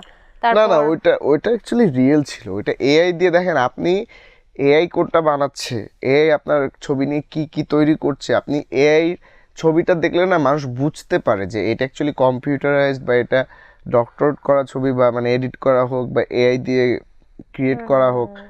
হোয়াট এভার ইট ইজ, আপনি সেটা দেখলে visually you can understand that okay this but is আপনি তো একটা সময় ফেক। আমাকে বলেছিলেন যে উনি এই মানুষটাকে হেট করতো, বা এটা নিয়ে এই প্রিন্স মামুনকে নিয়ে হাসাহাসি করতো। তাহলে definitely say how it is আমার সামনে পসিবল? যখন ছিল, সে আমার সামনে হাসাহাসি করতো, হুম হুম বলতো যে কি অবস্থা, এটা কোনো লাইফস্টাইল, এইটা সেটা অনেক কিছু কমেন্ট করতো। সো সেই মানুষটা আবার সেই মানুষটার সাথে যদি যায়, এটা তার ব্যক্তিগত ব্যাপার, সে যাইতেই পারে, ইটস তার পার্সোনাল লাইফ। আমার এগুলো নিয়ে আসলে কিছু বলার নেই, কারণ হুম যে হুম যার হুম। লাইফে যেভাবে হ্যাপি থাকুক, বা যে যেটা করে হ্যাপি থাকতেছে তারা সেটাই করুক। Life is very short. তুমি যদি একটা মানুষের সাথে, তার সাথে মানে স্টে করে যদি হ্যাপি থাকো, you have the right to stay. সবারই স্বাধীনতা আছে, সবারই চুজ করার ইন্ডিপেন্ডেন্সি আছে, সে যেটা ইচ্ছা সে চুজ করতে পারে। সো তোমার লাইফে তুমি কিভাবে হ্যাপি থাকলে সেটা তোমার ব্যাপার, তুমি হুম হ্যাপি হুম। থাকলেই হইলো, দ্যাটস ইট। এটাই আমার মানে সেটা তো একটা পার্সপেক্টিভ। কন্টেন্ট ছিল, যদিও আমরা হুম কন্টেন্ট এখন পর্যন্ত দেখিনি। হুম মানে এই যে প্রিন্স মামুন এবং অনামিকা ঐশীর যে ছবিটা, হুম। এটা তো একটা কন্টেন্ট ছিল বলে আমরা শুনেছিলাম। আমি আই হ্যাভ নো আইডিয়া, এটা নিয়ে আমি আসলে কোনো মানে জিনিস আমি কথা বলতে ঘাটাঘাটিও চাচ্ছেন করি না? নাই, আমি জানিও না। আমি আচ্ছা। জাস্ট ছবি বের হয়েছিল, ওই ছবি যেমন সবাই দেখছে, আমারও এরকম নিউজ ফিডে আমার টাইম লাইনে আসছিল, তখন হুম হুম। আমি একবার দুইবার দেখছি, দ্যাটস ইট। আর 5টা মানুষ যা জানে আমিও সেটাই জানি। চমৎকার। আহ, আপনার, আমি জানি না এই কথাটা বলাটা জি। কতটুকু মানে ঠিক হচ্ছে আমার। তারপরও আসলে যেহেতু প্রতিনিধিত্বকারী হিসেবে, প্রেজেন্টার হিসেবে আমি বসেছি, তাই জনগণের অনেক কথা বলতে হয়। সেটা হচ্ছে সম্প্রতি আপনার আপনার সামনে এই কথাটা বলতে হচ্ছে যে আপনার প্রাক্তন বিয়ে করেছে, আপনি তো জানেন। তো রাসেলের সাথে তার বিয়ে হয়েছে। উনি সম্ভবত কন্টেন্ট ক্রিয়েটর। রাসেল কি মানে রাসেল ভাই কি কন্টেন্ট ক্রিয়েটর? আমি আসলে মানে একটা মানুষের পার্সোনাল লাইফ বা মানে উনি আসলে ওনার ক্যারিয়ার, পেশাটা আমি জানি না, আহ, দুঃখিত আমি। আমি যতটুকু জানি উনি একজন মডেল। মডেল, আচ্ছা, জি। আমি অত্যন্ত দুঃখিত, আমার জানা ছিল না, তবে আমি ওনাদের বেশ কয়েকটা ছবি ভিডিও দেখেছি। তো ওনাকে, এই জুটিটা আপনার কাছে কেমন লাগে আসলে? এই জুটিটা আসলে আমার কাছে কেমন লাগবে, তাদের কন্টেন্ট যারা দেখে এটা আপনি তাদের কাছে জিজ্ঞেস করলে তারা এক্সামিন করে বলতে পারবে যে তাদের ভালো লাগে কি খারাপ লাগে বা কিরকম লাগে। হুম হুম হুম হুম। আমি তো অ্যাজ আ অডিয়েন্স যদিও বলি, আমি মিউজিক বেশি শুনি বা মিউজিক নিয়ে জাজ করা হয় বেশি মিউজিক্যালি, যে একটা মিউজিশিয়ান কি মিউজিক করছে, বা ওয়েস্ট কোস্টে বা ওয়েস্টার্ন সাইডে আমেরিকাতে ইউএস পপ চার্টবাস্টারে বা ওই সাইডের মিউজিকটা, ওয়েস্ট কালচারের মিউজিকটা কীরকম হচ্ছে, আমি সেইগুলো কন্টেন্ট দেখা হয় বেশি। বাংলাদেশি যে কোনো আর্টিস্টের কথাই বলেন বা যে কোনো কন্টেন্ট ক্রিয়েটরের কথাই বলেন, হুম হুম হুম। তাদের কন্টেন্টগুলো আমার কাছে খুব কম আসে আর আমার তাদের কন্টেন্ট তারপর খুব কম নিশ্চয়ই দেখা হয়। নিশ্চয়ই আপনি দেখেছেন, সেক্ষেত্রে যদি বলি যে So, অনামিকা ঐশী এবং মামুন, যে জুটিটা, এবং রাসেল এবং অনামিকা ঐশী, এই জুটিটা, কোন জুটিটা বেশি পছন্দ আপনার?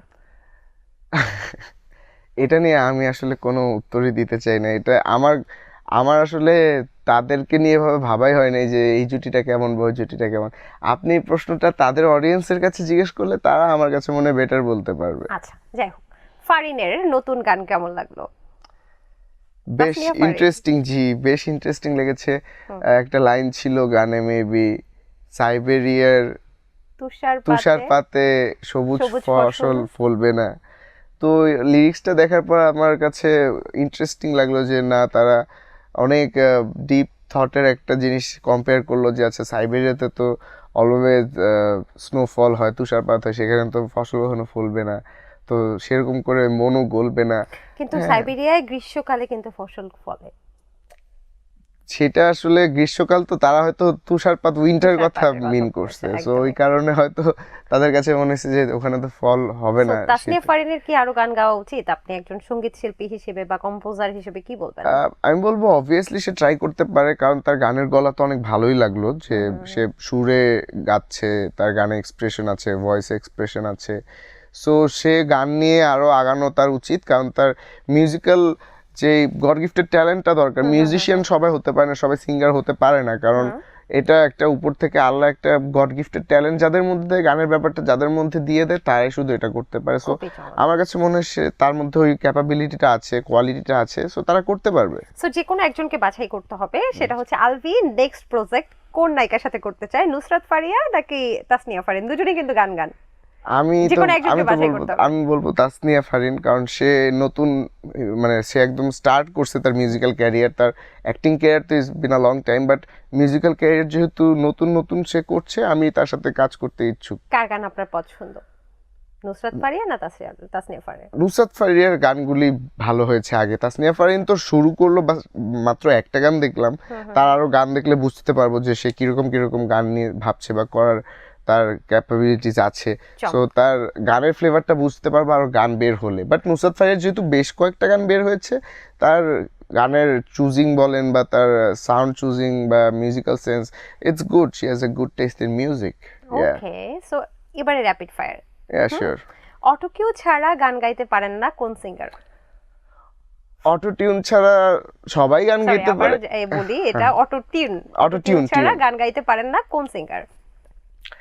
অটোটিউন ছাড়া সবাই গান গেতে পারে, কারণ অটোটিউনটা কি করে, অটোটিউনটা জাস্ট আপনার গানে যদি কোনো সুর একটু উপরে নিচে হয় ওটাকে আপনি কারো পারফেক্টলি। নাম বলতে চান না, কিনা? এটা আমি rapid কারো fire। নাম বলতে চাই না, কারণ এটা অনেক কন্ট্রোভার্সিয়াল হয়ে যাবে। থাক, আপনি কারো নামের প্রথম অক্ষরও বলতে চান না? না আমি Okay, কারো নামের okay, প্রথম okay. অক্ষর বলতে চাই শাকিব না। খানের সাথে আপনার কি কি মিল আছে?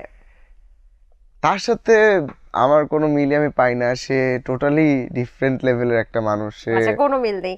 আপনার জীবনে পাওয়া সবচেয়ে মূল্যবান জিনিসটা কি? একটা কথা, একটা জিনিস।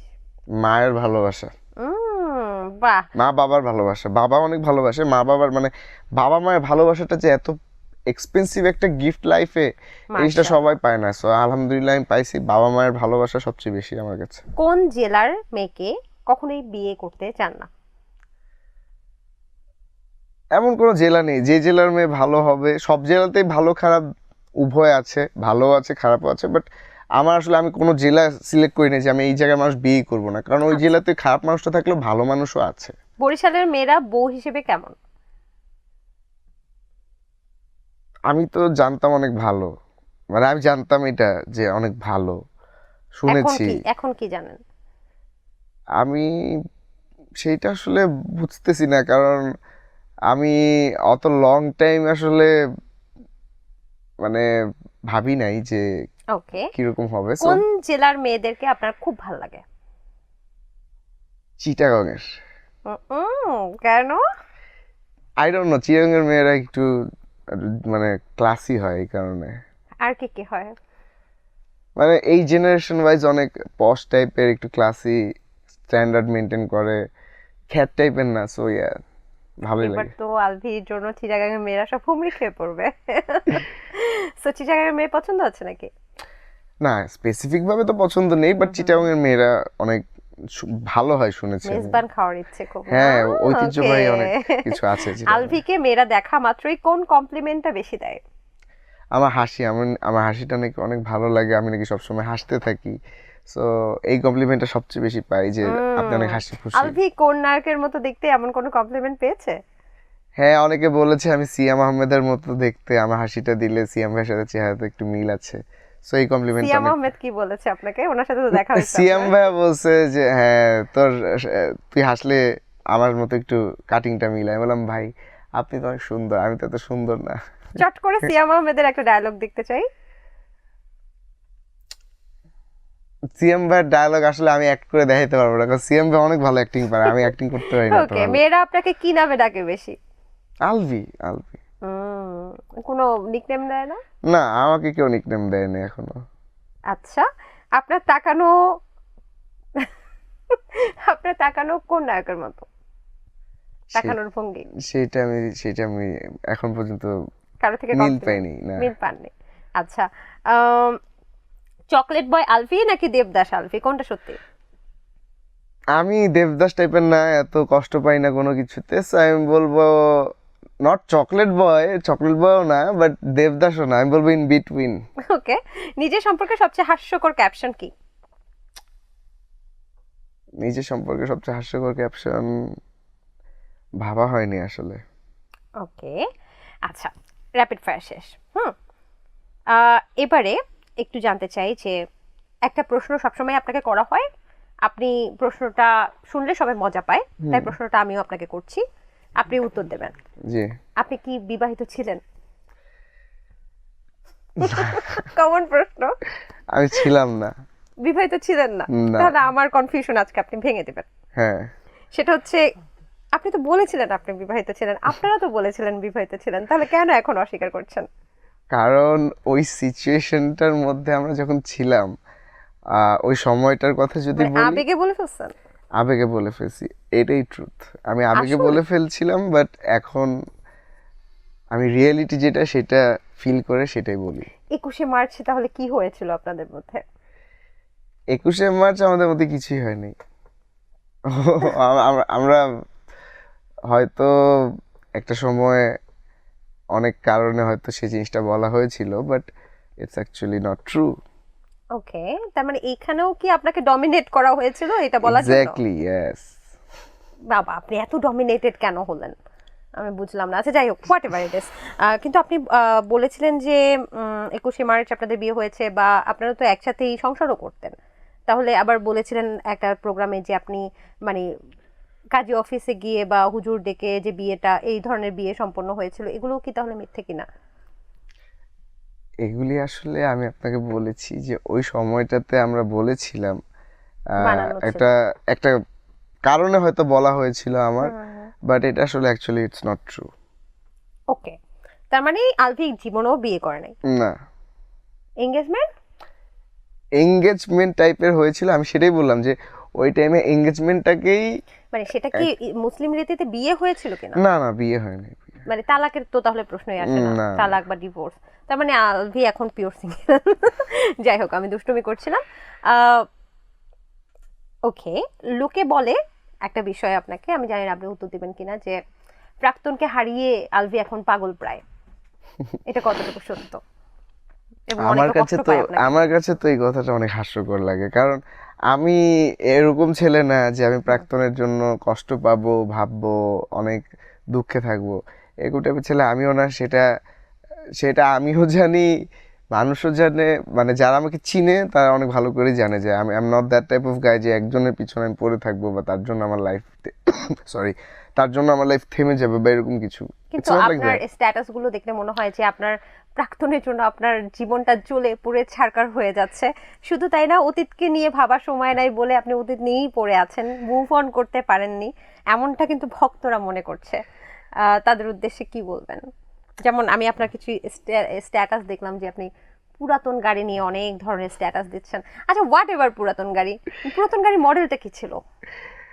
দেখেন, আমি ওই সময়টাতে গাড়ি নিয়ে যে স্ট্যাটাস দিয়েছি সেটা আসলে আমি গাড়িকে মিন করেই বলছি, বাট এটা দেখতাম যে গাড়ি নিয়ে মানে কোনো গাড়ির ব্যাপারে কিছু বললে মানুষরা আসলে এটাকে ডাবল মিনিং কিছু ভাবে বা ডাবল মিনিং কিছু কথাবার্তা সেটা নিয়ে বলে। বাট আমি অ্যাকচুয়ালি ডাবল মিনিং কিছু বলি না, আমি গাড়িকে ফোকাস করে না, গাড়ি আমি নিয়ে বলেছি। আমি কিন্তু ডাবল মিনিং প্রশ্নও আপনাকে করি নাই। আর যারা ডাবল মিনিং ভাবে তাদের একদমই মানে বোঝার ক্ষমতাই নেই। আমি বলছি আপনি একদম নিষ্পাপ মনেই স্ট্যাটাসটা দিয়েছেন, আমিও বানলাম।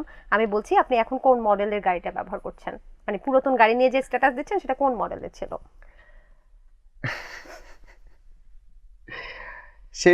সেটা আমার প্রথম গাড়ি ছিল। ইট ওয়াজ টয়োটা মার্ক টু গ্র্যান্ড। একটা আমার খুব শখের গাড়ি, কারণ আমি একদিনে গাড়ি চালানো শিখে দ্বিতীয় দিন যে গাড়ি কিনে ফেলছিলাম, ব্যাপারটা এমন ছিল। কারণ গাড়ি আমার অনেক ভালো মানে অনেক ভালো লাগে একটা জায়গা হচ্ছে কি আমার কালার গাড়ি। ছিল গাড়িটা? গাড়িটা ছিল pearl colour, white colour. Wow. So first গাড়ি আমি প্রথম দিন গাড়ি চালানো শিখে দ্বিতীয় দিন যে আমি I got my car, I এখন বট কি ইট। পুরাতন গাড়ি থেকে মুভ অন কেন করতে পারছেন না, বা ওটা কি এখনো আছে গ্যারেজে পড়ে? সেই গাড়িটা আসলে আমি রেখে দিয়েছি, কারণ আমার প্রথম গাড়িটা আমার স্মৃতি। তো সেটা আমি স্মৃতির জায়গা থেকে মনে রাখার জন্য রেখে দিয়েছি। বাট সেইটা থেকে অনেক আগেই মুভ অন করছি। বাট মাঝে মধ্যে যখন পুরান গাড়ির দিকে তাকাই তখন মনে হয় যে এই গাড়িটা আসলে যদি আমার লাইফে না থাকতো তাহলে আমি আরো হ্যাপি থাকতাম। কারণ কেন, ওই গাড়িটা আপনাকে আমাকে কি অনেক অনেক অনেক ভোগান্তি হইতে হয়েছে আমার ওই গাড়িটার জন্য। আমার লাইফে অনেক গাড়িটা হঠাৎ হঠাৎ নষ্ট হয়ে যেত। ও আচ্ছা। গাড়িটা নিয়ে আমরা যখন বের হইতাম সবসময় একটা রিস্ক থাকতো যে গাড়িটা ইট ক্যান ক্র্যাশ, কারণ রাস্তার মধ্যে গাড়ি নষ্ট হয়েছে, কি pain, I know that. Oh, what এই এভার। জন্য আপনি প্রায় মানে ম্যাক্সিমাম টাইমে পুরাতন গাড়ি নিয়ে স্ট্যাটাস দেন। আপনার টয়োটা ওই মডেলের গাড়ি জি নিয়ে, তাই তো? আচ্ছা, জি পার্পল কালার, পার্ল কালার। জি। আচ্ছা আচ্ছা, তো ওইটা বিক্রি করতেছেন না কেন? নতুন গাড়ি কিনতেছেন না কেন? কিসের অভাব আপনার? না, নতুন গাড়ি আসলে নতুন গাড়ি আমার চিন্তা এখন আমি করি নাই, কারণ ওই গাড়িটা it's a good car. So এটা নিয়ে আমার এখনো নতুন গাড়ি নিয়ে আসলে প্ল্যান করা হয় নাই, হইলে আই উইল গেট ইট। আচ্ছা, মানে পুরাতন গাড়ি নিয়ে পড়ে থাকবেন তাহলে? না, পরে থাকবো না। নতুন গাড়ি আমি দেখতেছি, যদি ভালো লাগে নিয়ে নিব, খুঁজতেছি ভালো একটা গাড়ি। কি কোন ব্র্যান্ডটা আপনার, কোন মডেলের গাড়িটা আপনার dream car? Which one? Dream কার তো আমার একটা গাড়ি ছিল, Nissan skyline GTR R34। But ওইটা বাংলাদেশে মানে ওইটা একটা 2000 ইয়ারের গাড়ি, বাট অনেক পাওয়ারফুল একটা গাড়ি, বাট বাংলাদেশে ওটা অ্যাভেলেবিলিটি অনেক কম। সো দেখতেছি হন্ডার মধ্যে অনেক গাড়ি দেখলাম ভালো করতেছে, লাইক হন্ডা ভেজেল অনেক সুন্দর। বাট একটু প্রবলেম আছে, হাইব্রিড গাড়িতে একটু প্রবলেম থাকে। সো দেখি সো যদি রেসিং কারও কি কেনার ইচ্ছা আছে কেন? না, রেসিং কার ইচ্ছা তো আছে, একটা সময় হয়তো কেনা, যদি আল্লাহ কপালে লিখে রাখে হবে। বাট এখন পর্যন্ত আমার ওরকম ড্রিম হয়নি, কারণ বাংলাদেশে রেসিং কার চালানোর রাস্তাই তো নাই। পুরাতন গাড়িটা কিছু না মনে করলে ওটা কি মানে অনেক প্রাইস দিয়ে বা প্রথম ইনকাম দিয়ে কিনেছিলেন যে এত স্ট্যাটাস অবভিয়াসলি দেন? অনেক এক্সপেন্সিভ ছিল। I bought it with a lot of money and অনেক পরিশ্রম করে কিনতে হয়েছে। সো ওইটার প্রতি আমার একটা ফিলিং থাকবেই। আমরা কি জানতে পারি সেটার প্রাইসটা? না, প্রাইসটা আসলে এটা আমার ওইটার পিছনে আমার অনেক এক্সপেন্স, ইটস ফর শিওর অনেক টাকাই গেছে। কারণ হ্যাঁ, অনেক টাকা আমার এক্সপেন্স ছিল ওই গাড়িটার পিছনে। কত টাকা এক্সপেন্স ছিল যদি আপনি বলতে চান? আপনাকে না, বলতে চাই না মানে আসলে ওটা এটা। ঠিক করাতেও অনেক টাকা লাগেছিল, হ্যাঁ তাই তো? হ্যাঁ, ইটস ভেরি আপনি এক্সপেন্সিভ। মাঝে মাঝে ইঞ্জিন নিয়েও স্ট্যাটাস দেন, মানে ওই জি, গাড়িটার ইঞ্জিনে কোনো প্রবলেম ছিল? গাড়িটার ইঞ্জিনে একটু সমস্যা ছিল, বাট ওইটা আমি ওই ইঞ্জিনটা ক্র্যাশ করতো, তারপরে আবার আমার মেকানিক নিয়ে জিনিসটা ঠিক করে করে চালাইতে হতো। So it was very much expensive. বাহ, খুব চমৎকার। বেশ ভালো, আমরা আপনার জন্য দোয়া করি আপনি খুব তাড়াতাড়ি নতুন একটা গাড়ি কিনে নেন। এই শুভকামনা আপনার প্রতি থাকবে। ইনশাআল্লাহ, থ্যাংক ইউ সো মাচ। ঠিক আছে, একটা বিষয় কি আপনার মনে হয় কি না যে মানুষ বলছে যে আলভি তো অনেক কাজ করছে, কাজ নিয়ে আলোচনায় আসছে না তেমন বেশি, কিন্তু অনামিকা ঐশীর প্রাক্তন হাজবেন্ড হিসেবে বেশি আলোচনায় আসছে। এই বিষয়টা নিয়ে কিছু বলতে চান কিনা আপনি? এইটা আসলে এক একজনের মাইন্ড, মানে একজনের চিন্তা ভাবনা যেরকম, তারা ওরকমই চিন্তা করে বা তারা ওরকমই ভাবে। বাট আমার দিক থেকে যদি আমি বলি যে আমার কাজ ছিল সবসময় প্রথম পরিচয়, আর কাজের জন্যই আমি আজ যেখানে আসছি বা যতটুকু আসছি কাজের দিক থেকেই আসতে হয়েছে। কারণ একটা মানুষের কাজই তার আসল পরিচয়। আর কাজ থেকে যখন পরিচয় হয়েছে, তারপরে হ্যাঁ, আমার পার্সোনাল লাইফ নিয়ে মানুষদের অনেক প্রশ্ন ছিল, মানুষের সবসময় প্রশ্ন করছে বা এটা নিয়ে ইন্টারেস্টেড ছিল। যদি আমি কাজ দিয়ে মানুষের কাছে মন জয় না করতাম, তাহলে হয়তো তারা আমার পার্সোনাল লাইফ নিয়ে এত বেশি ইন্টারেস্টেড থাকতো না বা তাদের চিন্তা ভাবনা থাকতো না। সো আমাকে কে কিভাবে, মানে মানে কোন টপিকে মনে করতেছে বা কোন টপিকের জন্য মনে করতে চাচ্ছে, সেটা এক একজনের কাছে এক এক রকম। আচ্ছা, এটা ডাজন্ট ম্যাটার। হ্যাঁ, তবে it doesn't matter. আন্টির বিষয়টা, যে আন্টি সবসময় আপনার সাথে খুব ভালো একটা ফ্রেন্ডশিপ, তো সেক্ষেত্রে আপনি যখন প্রথম ভুলটা করলেন বা আপনারা নিজেরা একটা ডিসিশন নিলেন যে আমি একটা সংসার করব, তখন তো আন্টির মত ছিল না নিশ্চয়ই, বা ছিল? আম্মু আমাকে সবসময় বলছে যে দেখো, তুমি যেটা করে হ্যাপি থাকবা, আমরা তোমার পাশে আছি, আমরা সবসময় পাশে থাকবো। তুমি হ্যাপি থাকলেই আমরা হ্যাপি। আমাদের জন্য যে এটা করতে হবে বা আমাদের জন্য এটা করো না, তারা কখনোই আমাকে এরকম বাউন্ডারিজ দেয় নাই। তারা বলছে যে তুমি যদি হ্যাপি থাকো, তোমাকে যদি কেউ হ্যাপি রাখতে পারে, then do it for yourself, do it আচ্ছা। For your happiness. তোমার হ্যাপিনেসের কারণে তুমি অলওয়েজ একটা আন্টি মানুষ। খুবই কোঅপারেটিভ। আপনার হাতে অনেকগুলো আংটি থাকে সবসময়। জি, অনেকগুলো না, জাস্ট 3টা। এটা দিয়ে কি জাদু করেন কাউকে? না না, একদমই না। আমার এইগুলা অনেক মানে মানে সুপারস্টিশন ব্যাপারটা বা অ্যাস্ট্রোলজিক্যাল যে ব্যাপারটা, মানুষের হাত দেখে বা আংটি দিয়ে বলে যে এই শনি গ্রহ বা মঙ্গল গ্রহ সরে যাচ্ছে বা মানে এটার সাথে ওরকম রিফ্লেক্ট কিছু? করে, ওইগুলো আসলে একটু মানে আমার কাছে কাল্পনিক ব্যাপার মনে হয়। মানে অতটা আমার কাছে রিয়েল লাগে না, কারণ আল্লাহ যেটা প্ল্যান করছে, আল্লাহ যেভাবে যেটা লিখছে, সেটা তো সেভাবেই হবে। এটা কি কোনো বিশেষ স্টোন? না, এটা কোনো বিশেষ স্টোন না, এটা হচ্ছে ব্লু কালারের একটা স্টোন। আচ্ছা, খুবই অ্যাস্ট্রোলজিক্যাল কিছু, বা এটা নিয়ে অনেকে ভাবে যে এটা নিয়ে হয়তো আপনার ভাগ্যের সাথে বা আপনার জন্ম তারিখের সাথে রুহু গ্রহ গ্রহ বা এরকম কিছু অ্যাডজাস্টমেন্ট করা নাকি, বাট ইটস নাথিং এরকম লাইক না। দ্যাট। আচ্ছা, এখন তো রাত, এবং রাতে আপনি জাগো এফএম এসেছেন সানগ্লাস পরে। জি, কেন? রাত না, আমি আসলে ঠিক যখন রওনা দিয়েছিলাম তখন হোয়াট এভার, বিকাল এটা তো ছিল। স্টুডিও, সানগ্লাস হ্যাঁ, পরে আসছেন কেন? আজকে আমার ইচ্ছা ছিল যে আমি আমার লুকটা একটু এরকম রাখি, কারণ এই লুকটা আমি আমি প্রত্যেক ইন্টারভিউতে একটা নিজের লুক সেট করে ইন্টারভিউ দিই। আজকে কার লুকটা ধরেছেন? আজকে আমার লুকটাই ধরেছি। আমার মিউজিক ভিডিওতে আমাকে এই লুকে দেখা যায়। আমি একটা জ্যাকেট পরে, সবসময় সানগ্লাস পরে মিউজিক ভিডিওতে কাজ করি।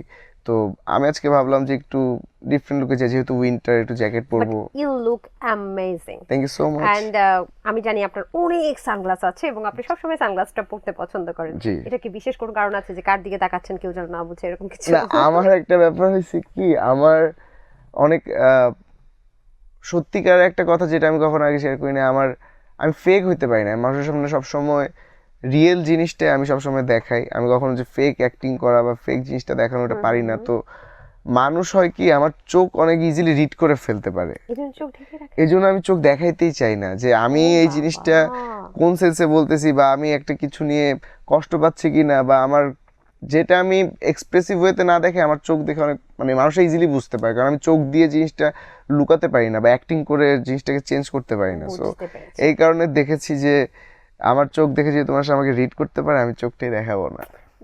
এর মানে আমার মনে হচ্ছে আলভি এখনো মনে মনে কষ্ট পায় কিছু। কখনোই আচ্ছা, না, whatever it is. কখনোই না। আপনার একটা স্টাইলের মধ্যে বুক খোলা শার্ট পরেন সবসময়, জি। মানে শার্টটা আপনার স্টাইলটাই এরকম, জি। আপনি এই ধরনের স্টাইল করেন, মানে এটার কি কোনো বিশেষ কারণ আছে যে কোনো ঋত্বিক রোশনকে আমরা দেখি এই ধরনের স্টাইল করতে, বা আমাদের অনন্ত জলিলকে দেখি এই ধরনের স্টাইল করতে, সো ওনাদের থেকে ইন্সপায়ার্ড কিনা? আহ, না আসলে ওরকম না আমার। আহ, একটু এইভাবে স্টাইলটা করতে একটু ম্যানলি ম্যানলি লাগে, একটু সেক্ষেত্রে সুন্দর লাগে। কমপ্লিমেন্ট কি পান? কমপ্লিমেন্ট পাই, you look very manly. Okay. It's a very big compliment, কারণ আমার বুকে অনেক পশম আছে।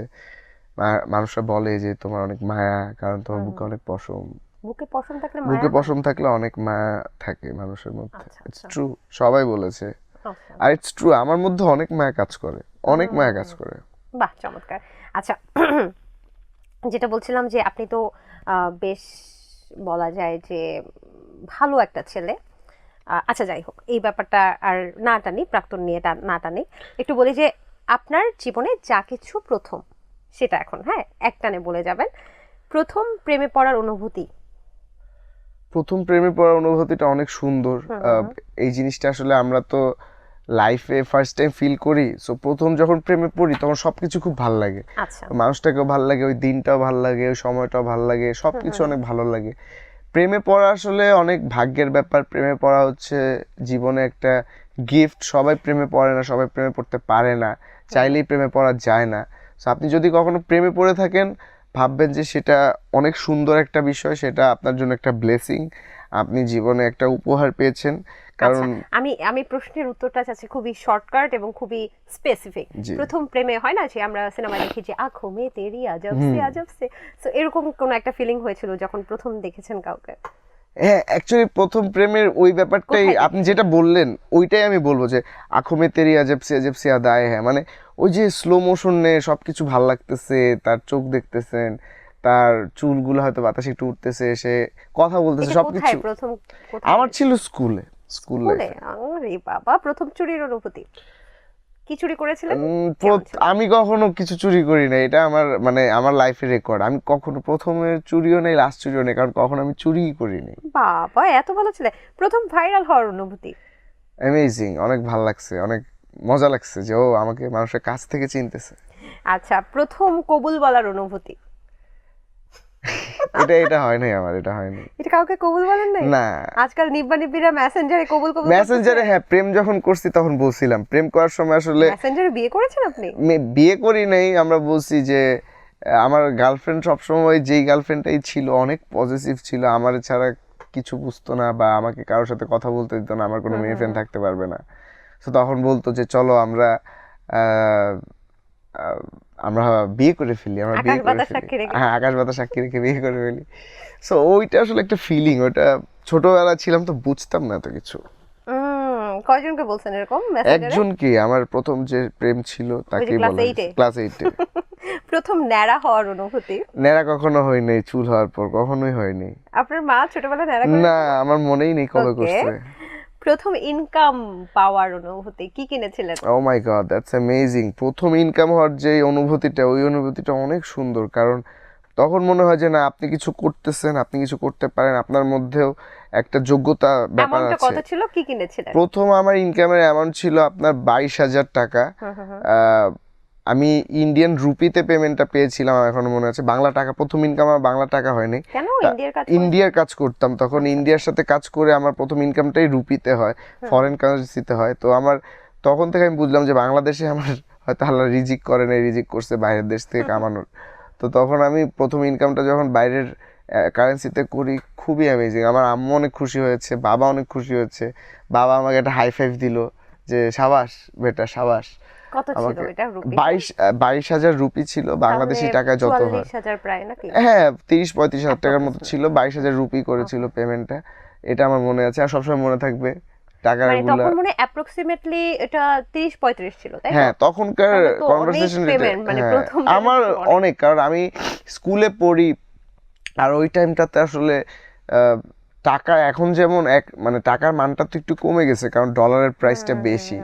ওই টাইমে তো ডলারের রেট অনেক কম ছিল। সো টাকা মানে 10,000 টাকা মানেই অনেক কিছু, অনেক অনেক কিছু। কিছু। প্রথম এটা একটু মানে খুব কঠিন একটা প্রশ্ন করছি, আমার কাছেও খারাপ লাগছে। প্রথম কাছ থেকে কারো মৃত্যু দেখার অনুভূতি। এই জিনিসটা আসলে এখন পর্যন্ত আমার অনুভূতিটা হয় না। এই কারণেই আমার আম্মু সবসময় এটা বলে যে তুমি কখনো কাছে থেকে কারো মৃত্যু দেখো নাই তো। এই কারণে তুমি আসলে ওই জিনিসটা বুঝতেছো না বা এখনো বুঝো না। এটা নাকি অনেক অনেক কষ্ট লাগার একটা সময় বা কষ্ট পাওয়ার একটা অনুভূতি। আল্লাহ, আমি জানি না কবে লিখে রাখছে আমার দেখাটা কবে হবে, বাট আমি চাই না এই অনুভূতিটা পেতে, কারণ এটা অনেক কষ্টের। বাট জানি একদিন না একদিন এই কষ্ট অনুভূতিটাও হবে, বাট আমি এখন পর্যন্ত এটা এক্সপিরিয়েন্স করি নাই। ইনশাল্লাহ আপনি মানে এটা কারো জীবনে আসলে না কাম্য না, কারো জীবনে কাম্য না। কাম্য না। একদমই একদম শেষ মুহূর্তে আমি কিছু মানুষের নাম বলবো, সেই মানুষটাকে একটা লাইনে আপনি মিমিক্রি করে দেখাবেন, ঠিক আছে? হৃদয় আমি খান। আমি এটা না বললে হবে না, এটা আমাদের আবদার আজকে জাগো এফএম এর। হৃদয় খান অনেক অ্যামেজিং সিঙ্গার, খুবই ভালো গান নো, গায়। মিমিক্রি একটা লাইন। মিমিক, তুমি যদি আমাকে কাছে এসে ভালোবাসো। Amazing amazing. প্রীতম হাসান। ওনার তো অনেক অনেক অনেক ভালো ভালো গান আছে, সো আমি মিমিক্রি করে কি দেখাবো ওনার আসলে। ওনার একটা গানের লাইন জাস্ট। না আসলে আমি কেন ওই যে করতে চাই না। সিনেমা, শাকিব খানের সিনেমার গানটা আছে না, ওটা করেন। কে ভালো কে রে মন্দ আমি চিনি না রে। আচ্ছা আচ্ছা, থ্যাংক ইউ হাসান।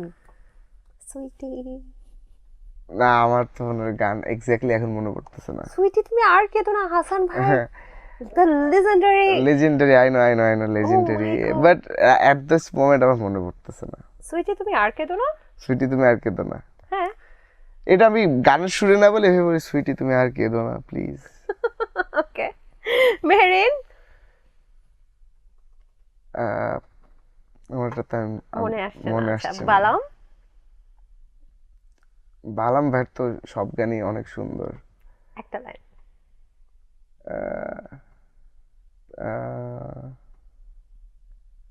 বালাম ভাইয়ের অনেক টাফ মিউজিক, ওনার ভয়েস অনেক সুন্দর।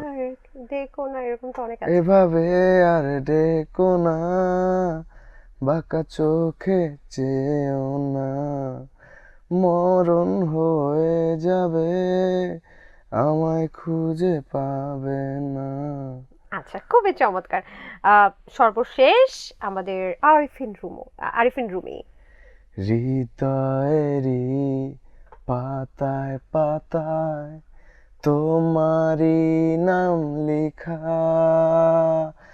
তুমি ছাড়া পৃথিবীটা ভীষণ একলা একা।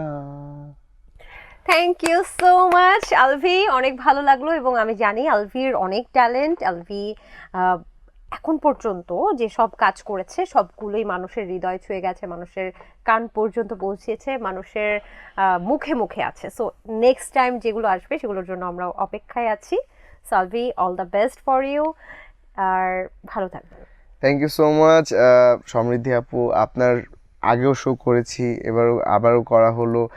আপনি আসলে খুবই অ্যামেজিং একটা মানুষ, আপনার সাথে কথা বলতে খুবই ভালো লাগে, আপনার সাথে কনভারসেশনটা খুবই সুন্দর হয়, অনেক থটফুল কথা হয়, অনেক কিছু নিয়ে, তখন অনেক কিছু নিয়ে কথা বলা হয় যেগুলো হয়তো আমরা সবসময় ভাবি না।